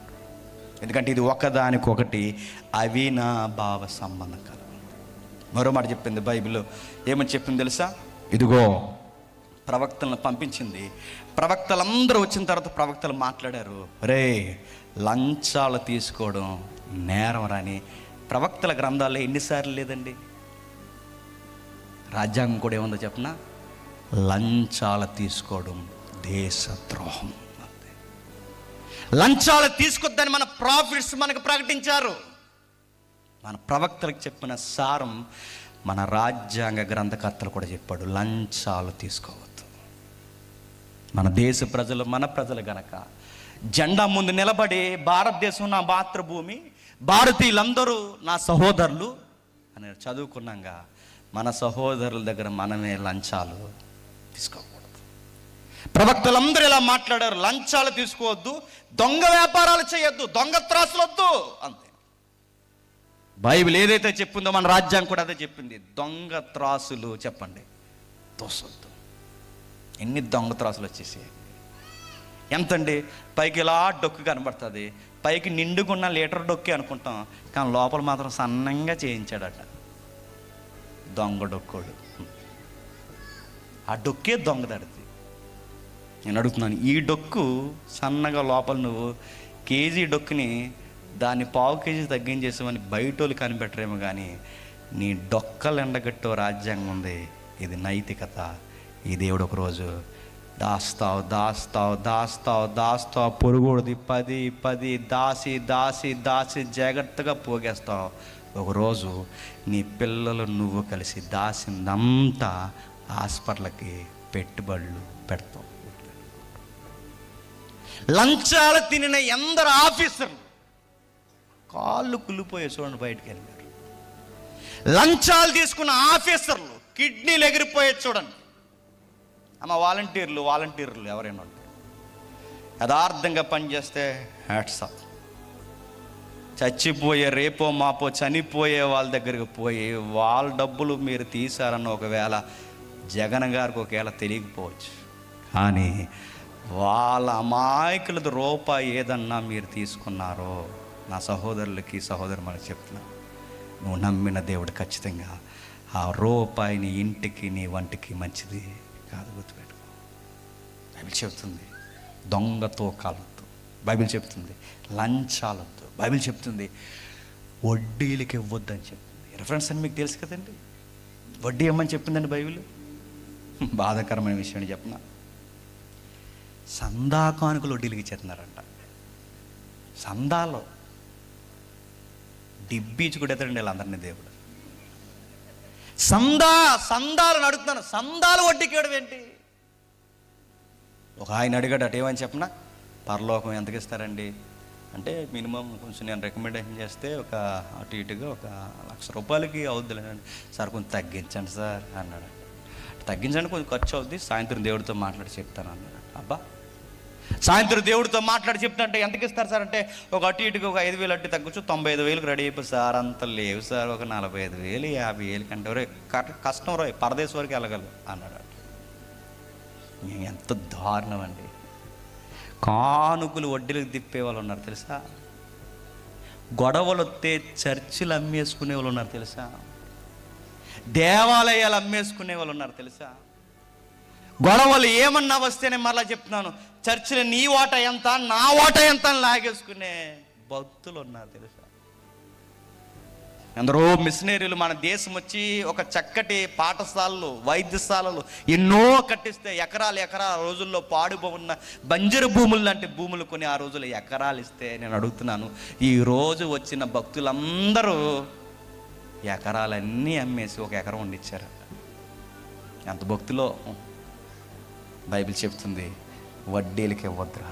వడ్డీలకి ఇస్తే ఏమొద్దండి, నేను మాట చెప్పనా, దేవుడు నువ్వు వాణ్ణి బిగించడం చూస్తే, నేను చెప్తున్నాను, దేవుడు నీ దగ్గర బిగించడం స్టార్ట్ చేస్తాడు. గుర్తుపెట్టుకో, నువ్వు ఎదుటోడికి బాధాకరంగా ఉంటే దేవుడు నీకు బాధాకరంగా ఉండడం స్టార్ట్ చేస్తాడు. గుర్తుపెట్టుకో. మరో మాట చెప్పింది బైబిల్, ఎదుటోడి మీద అన్యాయంగా మాట్లాడొద్దని చెప్పింది. యాకోబు పత్రిక ఏం చెప్పిందండి? యాకోబు పత్రిక చూస్తారు ఒకసారి, 3వ అధ్యాయం చూడండి ఒకసారి. యాకోబు పత్రిక 3వ అధ్యాయం, యాకోబు పత్రిక 3వ అధ్యాయం 9వ వచనం చూడండి త్వరగా.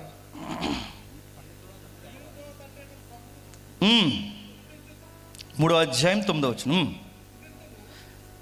ఈ నాలుకతో దేవుని స్తుతింతుము, దీనితోనే దేవుని పోలికగా పుట్టిన వాడిని మనుష్యులను శపింతుము. ఏమంటారండి? ఎక్కడే పాట పాడేస్తామంట, బయటికి వెళ్ళి ఎదవా, చచ్చిపోలే ఎదవా అలాగా అంటాం. మనం అంతా బైబిల్ చెప్తుంది, ఏ నాలుగుతో అయితే ఇప్పటి వరకు నువ్వు స్తుతించి వాక్యాలు చదివావో అదే నాలుగుతో బయటకు పోయి ఏం మాట్లాడుతున్నావు? సనుగుతున్నావు, మాట్లాడుతున్నావు. అంటే మీకు బైబిల్ అర్థమవుతుంది. ఎప్పుడు గుర్తుపెట్టుకోండి, అన్నిటికన్నా ఇశ్రాయేలుకి ప్రమాదంలో మొట్టమొదటి వచ్చి మింగేసింది ఏంటి చెప్పనా? శనిగారు. మోసే వెనకాల శనిగారు నాయకత్వం బాలేదు, ఎర్ర సముద్రం దాటించాడు, నీళ్ళు ఇవ్వలేదు, టయానికి అన్నం పెట్టడా, ఇదేనా నాయకత్వం అంటే అని శనిగారు. మాకు ఐగుప్తియే బాగుంది, ఇశ్రాయేలు దేవుడు అని తీసుకొచ్చి మమ్మల్ని ఎర్ర సముద్రం ఈ బంజరు భూముల్లో నడిపిస్తాడు ఏంటి అని శనిగారు. శనిగినందుకు ఒక్క దినాన్న చెప్పండి 1,00,000 మంది రాలిపోయారు. శనిగినందుకు. పొరుగోడు మీద, బాగా వినండి, దేవుని స్వరూపమైన పొరుగోల మీద శనిగితే వరుదెల్లరు. ఎదిరింటోళ్ళు పాడైపోరు చెప్పండి, మనమే పాడైపోతాం. అలా అది కొనేసుకున్నారు, ఇది కొనేసుకున్నారంటే నువ్వు కొనుక్కో కష్టపడి. అలా వస్తువులు చూసి ఏడ్చావో నేను చెప్తున్నాను, నువ్వు ఎదకో. శనిగినాడు ఎదకడు. భక్తులు పాటలు పాడతారు, చక్కగా ఇదే నోటితో దేవుని స్తుతిస్తారు, అదే నోటితో పచ్చి బూతులు మాట్లాడేస్తారు. పొరుగండి. నేను చాలా మెసేజ్లో చెప్పాను, మీ దగ్గర చెప్తాను. ఒక ఆవిడ అంటుందట, ఏమని చెప్తున్నా, అగా చచ్చి అయిపోయింది కాబట్టి బతికిపోయావు అందంట. అయితే ఏం చేస్తామని చంపేతావు ఆవిడ్ని?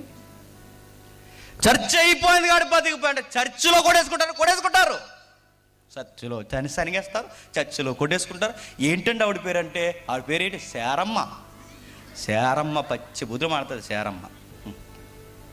ఈడెవడండి ఇలా మాట్లాడుతున్నాడు, అంటున్నాడట, ఆగా అన్నాడట, అన్నాడట.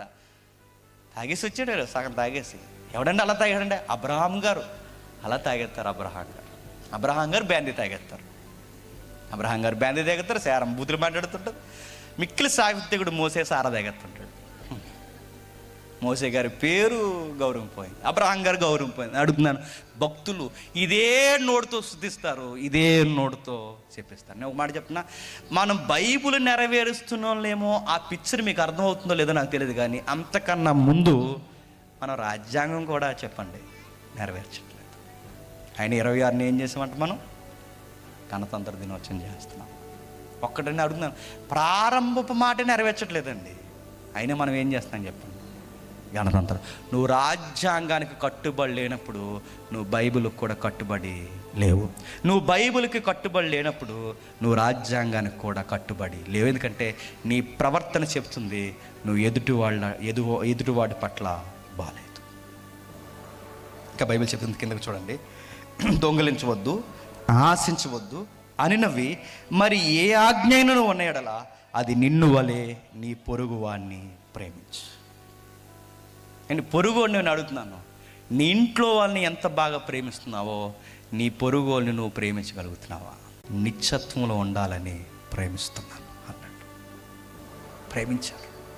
ఈ గణతంత్ర దినోత్సవంలో నీకు నాకు బైబిలు రాజ్యాంగం చెబుతున్నది ఏంటో చెప్తున్నా, మన డిగ్నిటీ గౌరవపదంగా ఉన్నామంటే, మనం గౌరవంగా వ్యవహరిస్తున్నామంటే మనం పొరుగుల పట్ల అంతే గౌరవంగా వ్యవహరించాలి. గుర్తుపెట్టుకోవాలి. చివరిగా నన్ను మాట చెప్తాను, ఇంకేమున్నాయి సార్ అంటే, ఈ దేశంలో మనకు కొన్ని ఉన్నాయి. దేశంలో ఉన్నదేంటి చెప్తున్నా,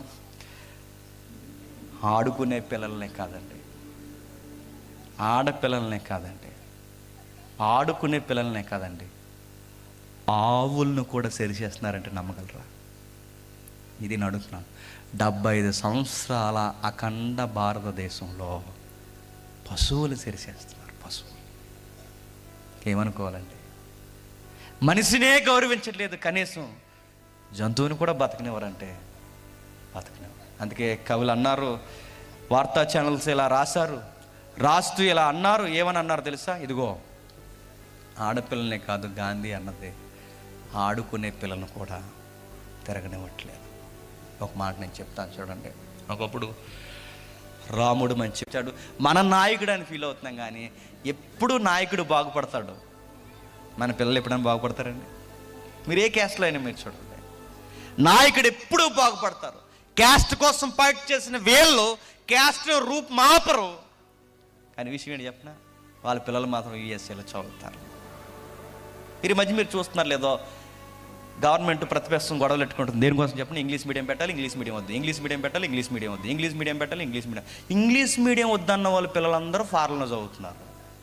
ఇంగ్లీష్ మీడియం ఉండాలన్న వాళ్ళ పిల్లలు కూడా ఫారెన్లోనే చదువుతున్నారు. కానీ మన పిల్లలకి ఇంగ్లీష్ మీడియం పెడతా అంటున్నారు, కానీ మన పిల్లలు నాణ్యత కరువు అయిపోయినా చెప్పండి అదే గోడల మధ్య చదవాలని కోరుకున్నాను. అడుగుతున్నాను, ప్రాథమిక మాట నెరవేరుతుందా చెప్పండి? మరో మాట చెప్తున్నా, ఎప్పటికీ గొప్పింటోళ్ళ ఇంట్లో చిన్న పిల్లలు పని మనుషులుగా పనిచేస్తున్నారంటే నేను అడుగుతున్నాను, నిన్ను వలె నీ పొరుగు వారిని రాజ్యాంగంలో రాసిన మాట మనిషిని మనిషిగా గౌరవించాలన్నది నెరవేరుతుందా చెప్పండి? లేదు. చిన్నపిల్లలు పనిచేస్తుంటారండి, సీనియర్స్ దగ్గర పిల్లలు ఈ రోజుకి అడుక్కుంటున్నారండి, ఈ రోజుకి తల్లిదండ్రులు లేని పిల్లలు ఉన్నారండి. దేవుడి పేరు మీద దేవుడికైనా పాలు పట్టిస్తాం, కానీ పాలకి ఏడుస్తున్న సిగ్నల్ దగ్గర ఉన్న పిల్లకి మాత్రం గిన్నెడు పాలు కూడా ఇవ్వమ్మా. ఎంతమంది ఎటకారం చేస్తున్నారు, సోషల్ మీడియాలో చూస్తున్నారు. ఇవన్నీ మన భారతదేశంలో రాజ్యాంగం వెనకాల జరుగుతున్న లొసు. ఇక ముగింపుకి వెళ్దాం. నా డిగ్నిటీ ఎలా పోయింది? పాపం చేయడం వల్ల పోయింది. నా గౌరవం ఎలా పోయింది? పాపం చేయడం వల్ల పోయింది. ఎవరు చేశారు? నా పితరుడైన ఆదాము చేశాడు. ఆదాము చేశాడు, స్వభావాన్ని మార్చాడు. ఆ స్వభావ సిద్ధమైన ఆదాములో ఉన్న గుణగణాలు బయటకు వచ్చాయి. పులిసిన ఆయన నుండి అందరం పులిసినట్టుగా వచ్చాం. పాడైన ఆయన స్వభావం నుంచి అందరం పాడైనట్టుగా వచ్చాం. ఆదాము చేసిన పాపాన్ని కొనసాగించాం. ఆదాము పాపం చేసి రెబ్బని కటింగ్ చేస్తే ఆ పాపం అందరికీ సంప్రాప్తం చేశాం. పాపం చేసి ఆ పాపంలో భయంకరమైన తత్వాన్ని మనం తెచ్చుకున్నాం. అంటే మన పాపం ఎప్పుడైతే చేశామో పవిత్రత పోయింది. పవిత్రత ఎప్పుడైతే పోయిందో పొరుగుని ప్రేమించడం మానేసాం. పొరుగుని ఎప్పుడైతే ప్రేమించడం మానేసామో మన గౌరవం తగ్గిపోయింది. ఇప్పుడు మళ్ళీ మన గౌరవం రావాలి అంటే నీ దగ్గరికి వెళ్తాను, మూతుబరి దగ్గరికి వెళ్తాను, ప్రెసిడెంట్ దగ్గరికి వెళ్తాను, ఎమ్మెల్యే దగ్గరికి వెళ్తాను, ఎంపీ దగ్గరికి వెళ్తాను, రాదు. మళ్ళీ నా గౌరవం రావాలి అంటే దేవుడిచ్చినట్టే ఆ ధూళిలో నుంచి వచ్చిన నాకు గౌరవాన్ని ఇచ్చి, ఆ గౌరవంలో పొరుగుని ప్రేమించాలని ఒక ఫ్రీడమ్ ఇచ్చి, ఆ ఫ్రీడమ్ వెనకాల ఒక అకౌంటబిలిటీ ఇచ్చి, ఈ నిచ్చిన తర్వాత ఇవన్నీ నేను పాపం చేసి పోగొట్టుకున్నాను, మళ్ళీ నాకు ఆ గౌరవం రావాలంటే ఏం చేయాలి? పాపం పోవాలి అంటే ఎవరి దగ్గరికి వెళ్ళినా పాపం పోదు, నదికి వెళ్ళినా పోదు, గుడికి వెళ్ళినా పోదు, చర్చికి వెళ్ళినా పోదు, మసీదుకి వెళ్ళినా పోదు, ఎక్కడికి వెళ్ళినా పోదు. దేవుడని ఆకారం పెట్టుకుని ఎక్కడికి వెళ్ళినా పోదు. మరి ఎక్కడికి వెళితే పోతుంది? దేవుడే మానవుడిగా వచ్చాడని గుర్తించినప్పుడు పోతుంది. గుర్తుపెట్టుకో, దైవమే ఇలలోనికి సశరీరుడిగా వచ్చాడన్న ఆ మర్మం ఎప్పుడైతే మనం గుర్తిస్తామో అప్పుడు పోతుంది. మొదట ఆదాము పాపము చేసి మన గౌరవాన్ని తీసి పాడేస్తే కడపట ఆదాము వచ్చి మన గౌరవాన్ని మళ్ళీ కిరీటంగా పెట్టాడట. గుర్తుపెట్టుకోండి, అదే అండి సువార్త. మొదట ఆదాము పాపం చేసి మన గౌరవాన్ని రోడ్డుకి ఇచ్చాడు. కడపట ఆదాము వచ్చి అసలు డిగ్నిటీ అంటే ఏంటో మనకు నేర్పించి మన గౌరవాన్ని మనకి ఇచ్చాడు. వచ్చి ఏం చేశాడండి నజరేయుడైన యేసుడు? ఏం చేశాడని వచ్చి ఏం చేశాడండి? ఇదిగో సమాధుల్లో పిచ్చోళ్ళ తిరుగుతున్న వారిని చెప్పండి గౌరవించాడు. మనం అనుకుంటాం పిచ్చోళ్ళని గౌరవిస్తున్నాం యేసు ప్రభువా, పిచ్చోళ్ళని గౌరవిస్తున్నాం ఏంటి ప్రభు అని అడిగితే నీకు పిచ్చోడేమో కానీ ఆడు దేవుని స్వరూపం. సమాధుల్లో పిచ్చోళ్ళ తిరుగుతున్న వారిని వాళ్ళని పట్టుకొని మళ్ళీ మనిషిని చేసి గౌరవంగా బతకండి అని చెప్పాడు. ఏమి నేర్పించాడు? ఒక మనిషి ఎలా ఉండాలని నేర్పించాడు. ఇంకేమి నేర్పించాడు? కుష్టి వ్యాధులందరినీ తీసుకెళ్ళి వెలివేసేస్తే ఆ కుష్టి వ్యాధిగస్తులందరూ ఆ ఊరి వెలుపులుండి అరిశారు, దావీదు కుమారుడా, దావీదు కుమారుడా, దావీదు కుమారుడా, మాయందు దయ ఉంచి మమ్మల్ని శుద్ధులుగా చేయవయ్యా నరిస్తే మీరు శుద్ధులగుట నాకు ఇష్టమే అని కుష్టువారి చేతులు పట్టుకుని కుష్ఠోల్ని బాగు చేశాడు. సార్ కుష్ఠోల్ని పట్టుకున్నారు ఏంటి సార్ అంటే యేసుప్రభు మళ్ళీ అంటాడు, కుష్టు వాళ్ళు దేవుని స్వరూపం. సమాధుల్లో ఉన్న వాడిలో దేవుడి స్వరూపం ఉంది. సమరయ స్త్రీ అక్కడికి పోయారు, రకరకాల వ్యాఖ్యానాలు ఉన్నాయి, పక్కన పెట్టండి. ఆమె ఆధ్యాత్మికంగా భౌతికంగా వ్యభిచార లిస్టులో ఉంది. ఒక వ్యభిచారిని గౌరవించారు. ఎందుకు గౌరవించారు సార్? వ్యభిచారు కాదు సార్. శిష్యులు ఆశ్చర్యపోయారట, ఈవిడితో మాట్లాడుతున్నాడు ఏంటి అని. ఆయన చెప్పాడు, ఆమె కూడా దేవుని స్వరూపం. ఇంకా చెప్పనా, కానాను వివాహానికి వెళితే ఆ కానాను వివాహంలో ఎక్కువ మంది జనాంగం ఆ పేద పెళ్ళికి వచ్చేస్తే ఆ పేద పెళ్ళి మండపం అవమానాలకు గురైపోతుందని వెళ్ళిన ఈయన ఆ పెళ్ళిలో వాళ్ళ గౌరవం తగ్గిపోకుండా వాళ్ళకి సమృద్ధినిచ్చాడు. ఎందుకు ఇచ్చే ప్రభు అంటే ఆ పెళ్ళి వేడుకకు కారకులైన వారు కూడా దేవుని స్వరూపం. యేసుప్రభు మీరు చూడండి, అడుగున సాటి మనిషిని ఏం చేశాడు చెప్పండి? గౌరవించాడు, ప్రేమించాడు. ఈ సూత్రం మనకు అర్థమైతేనండి, ఒకరిని తిట్టాలంటే 70 సార్లు ఆలోచిస్తాను. ఎందుకంటే నేను తిట్టాను అనుకోండి, నేను ఎలా ఉంటాను చెప్పిన దేవుడి దగ్గర, అరే నువ్వు నేను నాన్న తిట్టావరా, నువ్వు ఆడి దగ్గర ఎలా వ్యవహరించావో నీ దగ్గర నేను కూడా అలాగే వ్యవహరిస్తాను అంట.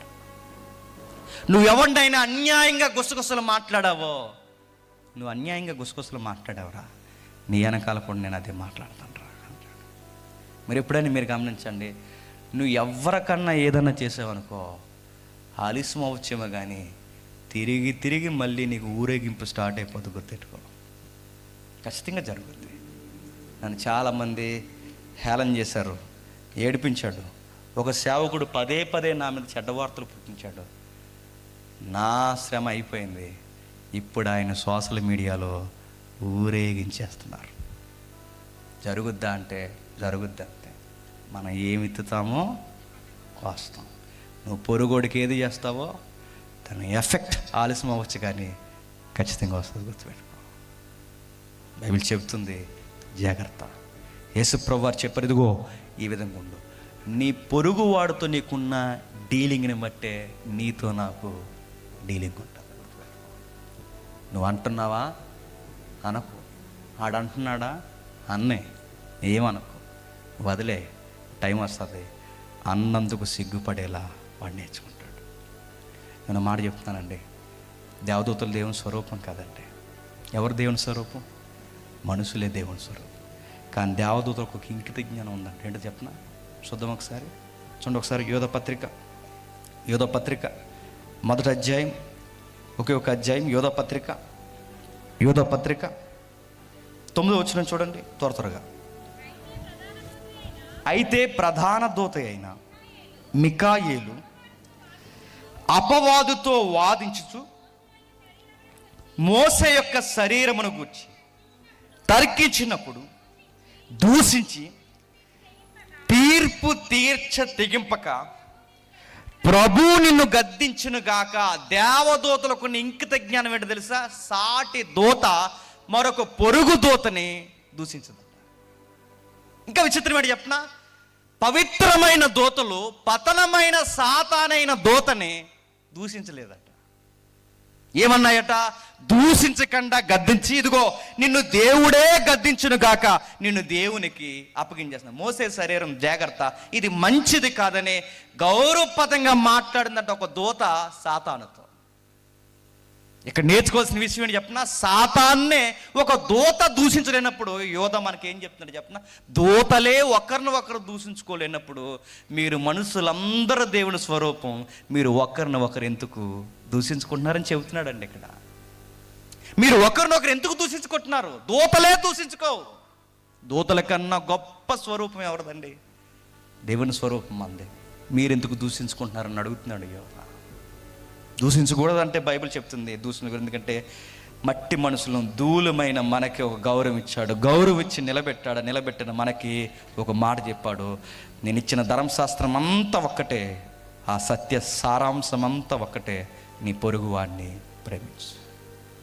స్త్రీ అని కానీ, పురుషుడని కానీ, పేదోడని కానీ, రంగుని బట్టి కానీ, క్లాస్ అని కానీ, మాస్ అని కానీ, రేస్ అని కానీ, క్యాస్ట్ అని కానీ, రిలీజన్ బట్టి కానీ, దేన్ని బట్టి గౌరవించుకో, ఆడ దేవుడు స్వరూపమని గౌరవించు అంతే. ఇక్కడ వాసుగారు అన్న ఒకటే, నేనైనా ఒకటే, నువ్వైనా ఒకటే, మనందరం ఒకటే. రేపు పొద్దు వెళ్ళిపోయిన తర్వాత పరలోకంలో ఇంటర్నేషనల్ స్పీకర్ జేమ్స్ గారు వచ్చారు అనరు. అక్కడ అంత లేదు, ఇక్కడ లేదు, అక్కడ లేదు. ఎవరు వచ్చారు? సహోదరులు జేమ్స్, అంతే. బైబిల్ నీకు నాకు నేర్పించింది ఒకటే, మనమందరం సమానం, సమానముగా ఒకరినొకరు గౌరవించుకోవాలి. లూకాసు సువార్త చూడండి, లూకాసు సువార్త ముగించుకుందాం. 4వ అధ్యాయం, లూకాసు సువార్త 4వ అధ్యాయం 18-19 వచనాలు కలిసి ఉన్నాయి చూడండి.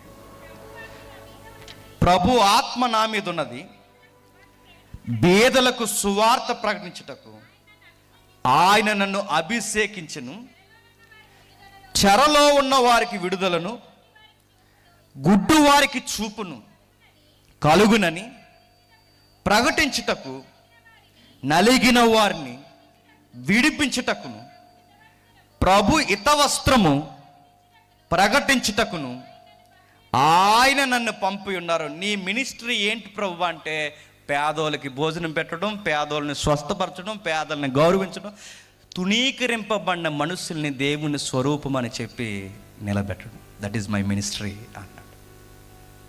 అమ్మ ఎక్కడ చచ్చండిగా అక్కడ వరకు వెళ్ళిపోతున్నా పెద్దమ్మ అంటే, పెద్దమ్మ అందంట, మా ఓళ్ళందరూ అక్కడికి వెళ్ళిపోతారు బాబు, మా ఓలు, మీ ఓలు కంగారు పడు, నీకు మీ ఓలందరికి ఉంది పెద్ద ఓలు, పోతారు అందులో, కంగారు పడు. ఆడు గుడ్డోడు, నువ్వు గుడ్డోడివి, ఈ గుడ్డి బ్యాచ్ అందరు కలిసి గోతులు పడిపోతారు. మా ఊళ్ళు కాదు.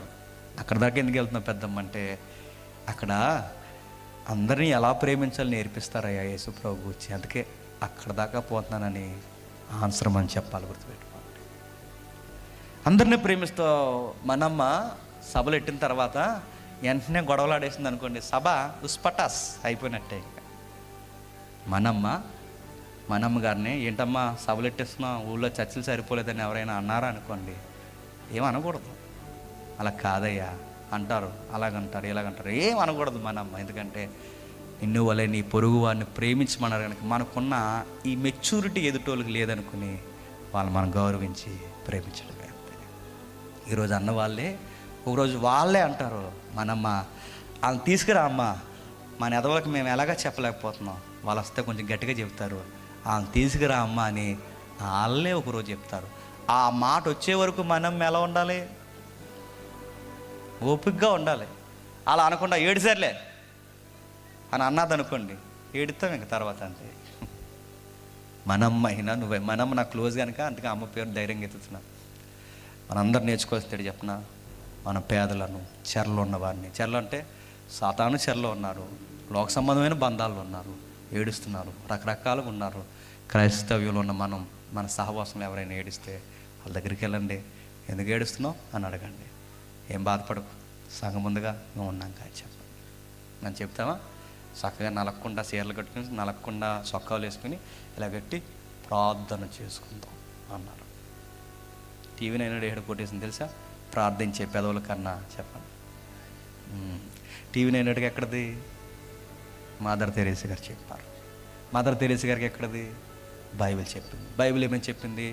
నువ్వు ఒక ఇంటికి నూనె రాసి ప్రార్థన చేయంటే, నువ్వు ప్రార్థన చేయకముందు నూనె రాయి అని చెప్పింది. నూనె అంటే సర్వీస్ చేయి అని చెప్పింది. కాబట్టి ఏదోటి మనం ఏదోటి చేయాలి. నేను అడుగుతున్నాను, గవర్నమెంట్లే కదండి ఊరికి సహాయం చేయాల్సింది. ఆ ఏరియాలో క్రైస్తవుడు ఉన్నాడంటే ఆ క్రైస్తవుని బట్టి ఆ ఊరు ఏమవ్వాలి చెప్పండి? ఒక మెరిట్గా కనబడాలి. ఏంటండి, అన్ని ఊర్లు లెక్క ఉంటుంది ఈ ఊరు, కొంచెం ప్రత్యేకంగా ఉంటుంది ఈ ఊరు. ఏంటంటే అని అడిగినప్పుడు బయట వాళ్ళకి ఒక సౌండ్ రావాలి. ఆ సౌండ్ ఏంటి చెప్పినా, అక్కడ నాణ్యమైన క్రైస్తవులు ఉన్నారండి అని చెప్పాలి. అంటే అన్ని ఏరియాలో ఓట్లకి డబ్బులు తీసుకుంటారండి, ఆ వీధిలో మాత్రం డబ్బులు తీసుకోరేటండి చెప్పాలి. ఏమని చెప్పండి? నాణ్యమైన క్రైస్తవులు అన్నారండి. అలాగంటున్నారా? మా సంఘానికి ఎంత ఇస్తారు అన్నారు. 500 ఉంది మాకు ఓటింగ్, చూసుకుంటాండి మరి అన్నారు. మాది 5,000 ఓటింగ్ మా నియోజకవర్గంలో, మా సంఘాలన్నీ కలిపి మా ప్యాకేజీ బరువుగా తిన్నా. అలాంటి తప్పండి. ఓటు నాణ్యమైన ఓటింగ్ ఉంటుందండి. నాణ్యమైన నాయకులను ఎదుగుతారండి. ఎందుకంటే వాళ్ళ రాజ్యాంగానికి, బైబిల్కి కట్టుబడి నడుస్తారండి. ఎందుకంటే ఇది మన గణతంత్ర దినోత్సవంలో మన చాటాల్సిన మన స్లోగన్. గుర్తుపెట్టుకోండి, క్రైస్తవుడు, నిజాయితీ కలిగిన క్రైస్తవుడు దేవుని చూపిస్తాడు. నిజాయితీ కలిగిన క్రైస్తవుడు 75 సంవత్సరాల స్వతంత్ర భారతదేశంలో ఇదిగో మన పొరుగు వారిని ప్రేమిస్తూ ఇలా ఉండాలరా మనిషి అంటే అని చూపిస్తాడు. నేను ముగించేస్తాను. యేసుప్రభు వారిని చూస్తే పొరుగు వారిని ఎలా ప్రేమిస్తారో తెలుస్తుంది. యేసుప్రభు వారిని చూస్తే పొరుగు వారిని అంటే తృణీకరింపు వారిని ఎలా ముట్టుకోవాలో తెలుస్తుంది. కుష్టి వారిని ఎలా హత్తుకోవాలో తెలుస్తుంది. స్త్రీ పురుషులు లేకుండా ఎలా ప్రేమించాలో తెలుస్తుంది. యేసుప్రభు వారిని చూస్తే ఈ గౌరవం అంతా తెలుస్తుంది. ఇంత చెప్పిన తర్వాత యేసుక్రీస్తు వారు నాకు వద్దు అని ఒకడు అంటున్నాడంటే దాని అర్థం ఏంటి చెప్పనా? నా గౌరవం నాకు వద్దు అని అంటున్నాడని అర్థం. గుర్తుపెట్టుకోండి, గౌరవం లేని మనకి గౌరవాన్ని ఇవ్వడానికి వస్తే ఆ గౌరవాన్ని మనం ఏమంటున్నాం చెప్పండి? వద్దంటున్నాం. మహేష్ ప్రభు వారు వద్దా అంటే ఏంటి చెప్పండి? ఆ గౌరవం మాకు వద్దు అని. గౌరవం ఇవ్వడానికి వచ్చాడంటే వచ్చాడు పాపం తీయడానికి, నీతిని ధరింపజేయడానికి, కిరీటం పెట్టడానికి, పాతాళానికి పోతున్న మన అడుగులు తప్పించడానికి, పవిత్రత నేర్పించడానికి, మనకి జీవితంలో ఒక ఉన్నతమైన స్థితిని ఇవ్వడానికి, పతనమైపోతున్న ఈ మట్టిలో ధూళిలో కూరుకుపోతున్న ఈ దేహానికి మహిమనివ్వడానికి, ఆకాశానికి భూమికి మధ్యన వేలాడిపోతూ ఇదిగో మన జీవితానికి ఒక వెలుగునివ్వడానికి 2000 సంవత్సరాల క్రితం వచ్చి నీకు గౌరవం ఇవ్వడానికి వచ్చాను. ఏమంటావంటే, నువ్వు నాకు వద్దు అన్నావంటే నువ్వెవరిని వద్దంటున్నావు తెలుసా? నీ గౌరవాన్ని వద్దంటున్నావు. సాంగ్ అవుతుందన్నా మన సాంగ్ అవుతుందా? దావీదును చూడండి. దావీదు ఎన్నిక లేనోడండి, గౌరవించి ఏలికం చేసేసాడు. నేను ఈ మాట అంటున్నాను, ఇబ్బంది పడకండి. మర్డర్ కేసున్న మోసేని 6 లక్షల మందికి చెప్పండి నాయకుడిని చేశాడు. మీరు చరిత్ర మీద చూడండి, పిరికివాడైన గిద్యోన్ని నాయకుడిని చేశాడు. పిరికివాడైన సౌలుని రాజుని చేశాడు. పిరికివాడైన అనేక మంది ఏలియా భయపడిపోయాడు, రెబల్ ప్రాఫిట్గా నిలబెట్టాడు. బాప్టిజం ఇచ్చి యోహాన్ని ఆ రోజు రెవల్యూషన్ ఎలా ఉంటుందో చూపించాడు. మీరు ఎవరినైనా మీరు చూడండి, ఆయన ఆనుకొని ఉంటే పతనం అయిపోయిన మన గౌరవాళ్ళని మళ్ళీ చెప్పండి ఉన్నతమైన స్థితిలో పెడతాడు. నరహత్తులో కూరుకుపోయిన మోసేని నాయకుడిని చేశాడు. పిరికివాడైన గిద్యోని నాయకుడు చేశాడు. ఎన్నిక లేని దావీదుని ఏలికని చేశాడు. గొర్రెల కాపరిని ప్రజలకు చెప్పండి రాజుని చేశాడు. వీలైతే ఈ పాట వినండి, మొన్న రిలీజ్ చేసాం. నాకు దావీదు మీద ఇష్టపడి రాసుకున్న పాట ఒక్కసారి వినండి. ఆ పాట తర్వాత ప్రార్థన చేసుకోండి.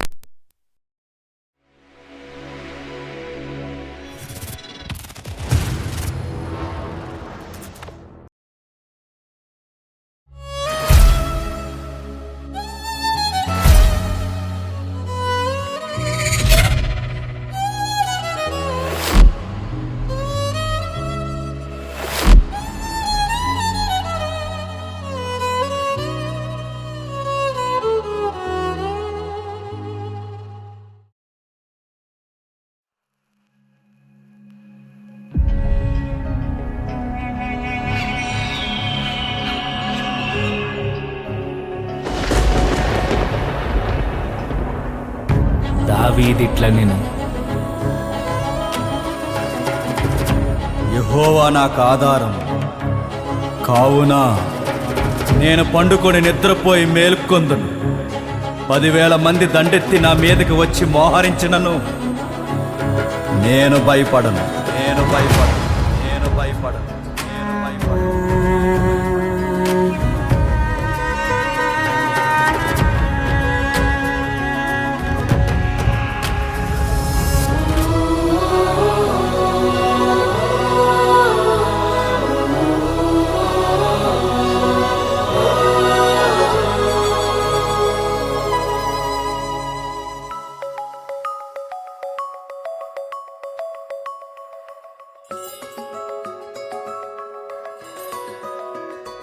యెహోవా నా దేవా, నీ దయలో కాయుమా.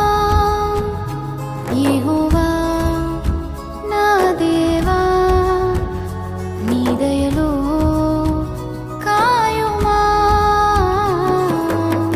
ఎన్నికే లేని నన్ను ప్రేమించితివే, ఏలికగా నన్ను మలచితివే.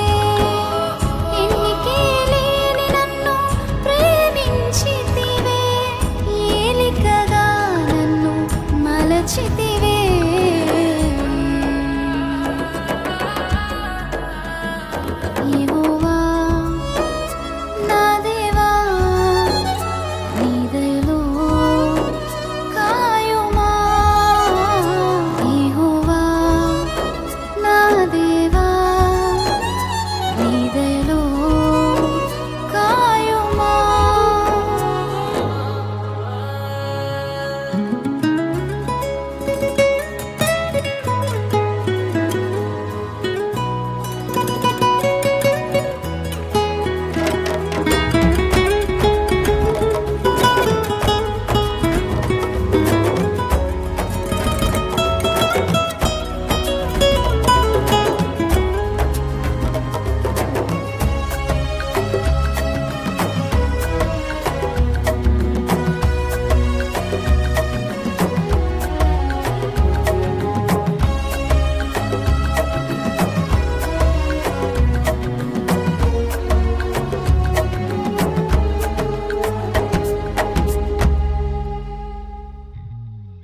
నా నీతికి ఆధారమగు దేవా, నేను మొరపెట్టగా. నా నీతికి ఆధారమగు దేవా, నేను మొరపెట్టగా. ఇరుకులలోనే కృంగినప్పుడు నాకు విశాలత కలిగించుమా. ఇరుకులలోనే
నరులెల్లరూ ఎంతకాలం నా కీర్తినని చెదరు. నరులెల్లరూ ఎంతకాలం నా కీర్తినని చెదరు. పనికిరాని వాటిని ప్రేమించెదరు, నేరాలుగా వాటిని మలిచెదరు. పనికిరాని వాటిని ప్రేమించెదరు, నేరాలుగా వాటిని మలిచెదరు. నన్ను కరుణించుమా, నాపై కృప చూపుమా. నన్ను కరుణించుమా, నాపై కృప చూపుమా. యెహోవా నా దేవా, నీ దయలో కాయుమా. యెహోవా నా దేవా, నీ దయలో కాయుమా.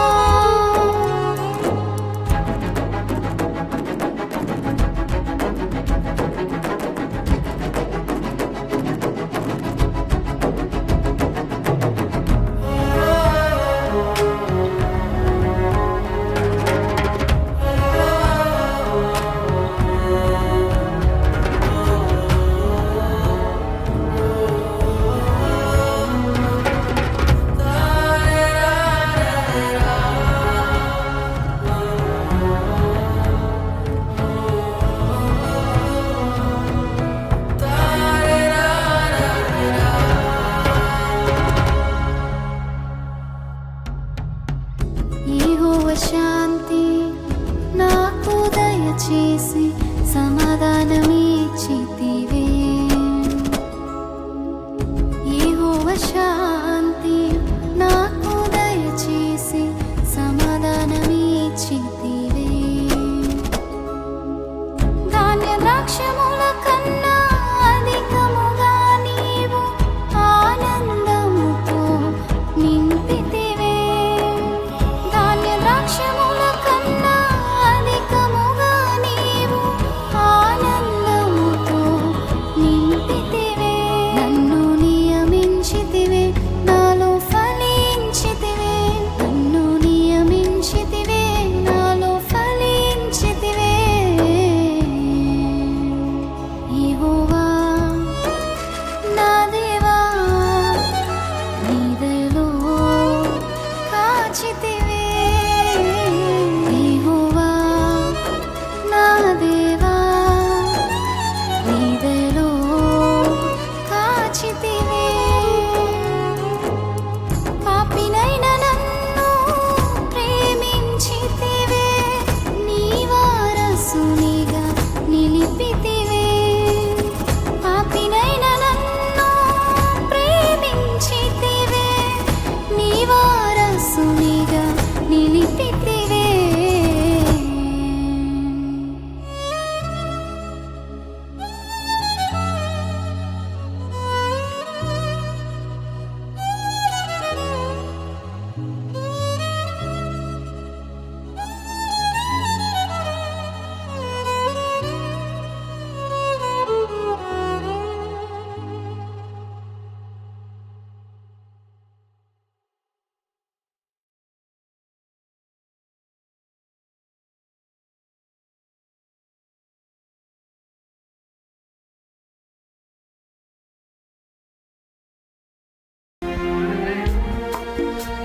ప్రార్థన చేసుకుందాం. దయచేసి తలలు ఉంచుకుని దేవుడి చేసిన మంచి సహాయమును బట్టి ఆ దేవాతి దేవుని దీవెనలు ఎప్పుడు సంవత్సరాది మొదలుకొని సంవత్సరాంతం వరకు మన ప్రయాణములలోనూ మన యొక్క ప్రయత్నాలలో కూడా దేవుడు సఫలపరిచి మనలందరినీ బలపరచును గాక.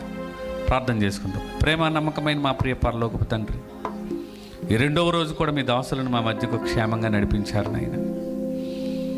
ప్రార్థించి పాటలు పాడి యవ్వన బిడ్డలు మొదలుకొని పెద్దలు వారి వారి సంఘములతో నాయన ఈ ప్రాంతానికి మీరు దైవజనులు నడిపించారు. జేమ్స్ గారిని, అలాగే సురేష్ గారిని, శ్రీధర్ గారిని, అలాగే వచ్చిన ప్రతి ఒక్కరిని కూడా మీ చేతులకు అప్పగిస్తున్నాం. ముఖ్యంగా ఈ యొక్క కార్యక్రమాన్ని నిర్వహించినటువంటి ప్రియులు శ్రీ మణ్యమ్మ గారు, వారి బిడ్డలు జ్యోతి గారు, అలాగే గౌతమ్, ఇంకా బిడ్డలు ఎంతమంది అవుతున్నారో అందరినీ కూడా మీరు పేరు పేరున జ్ఞాపకం చేసుకోండి.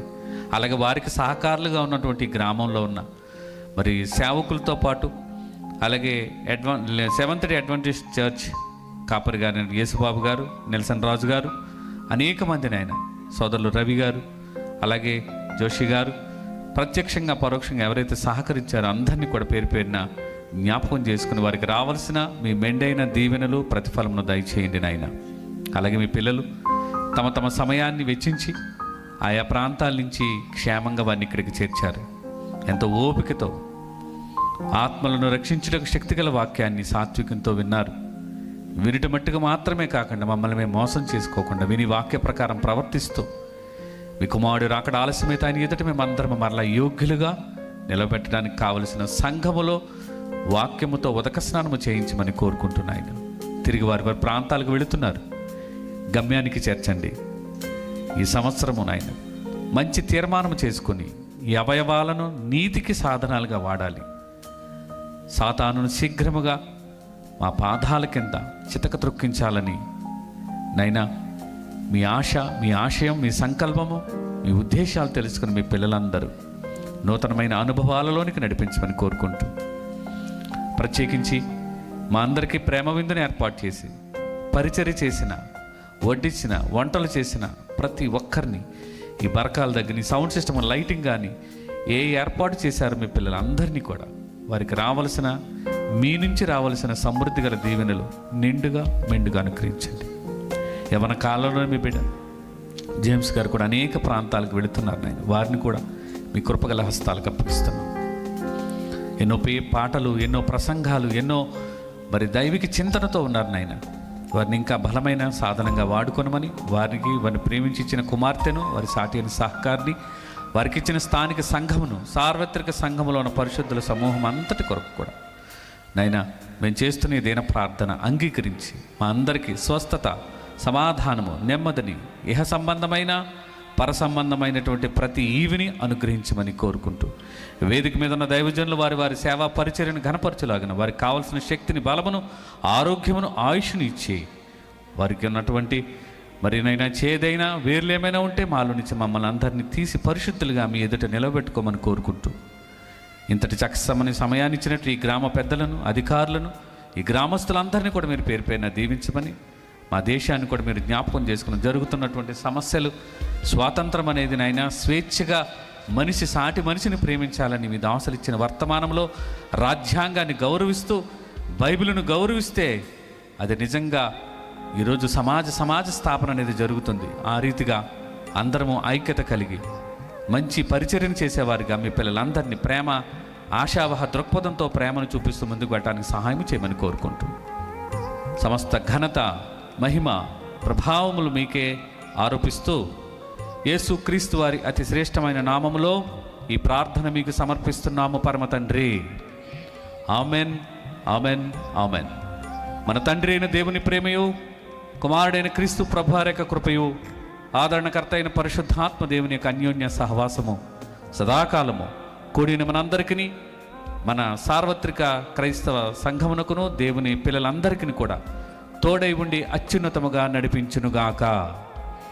Amen, amen, amen. Thank you all. ఒకరికొకరు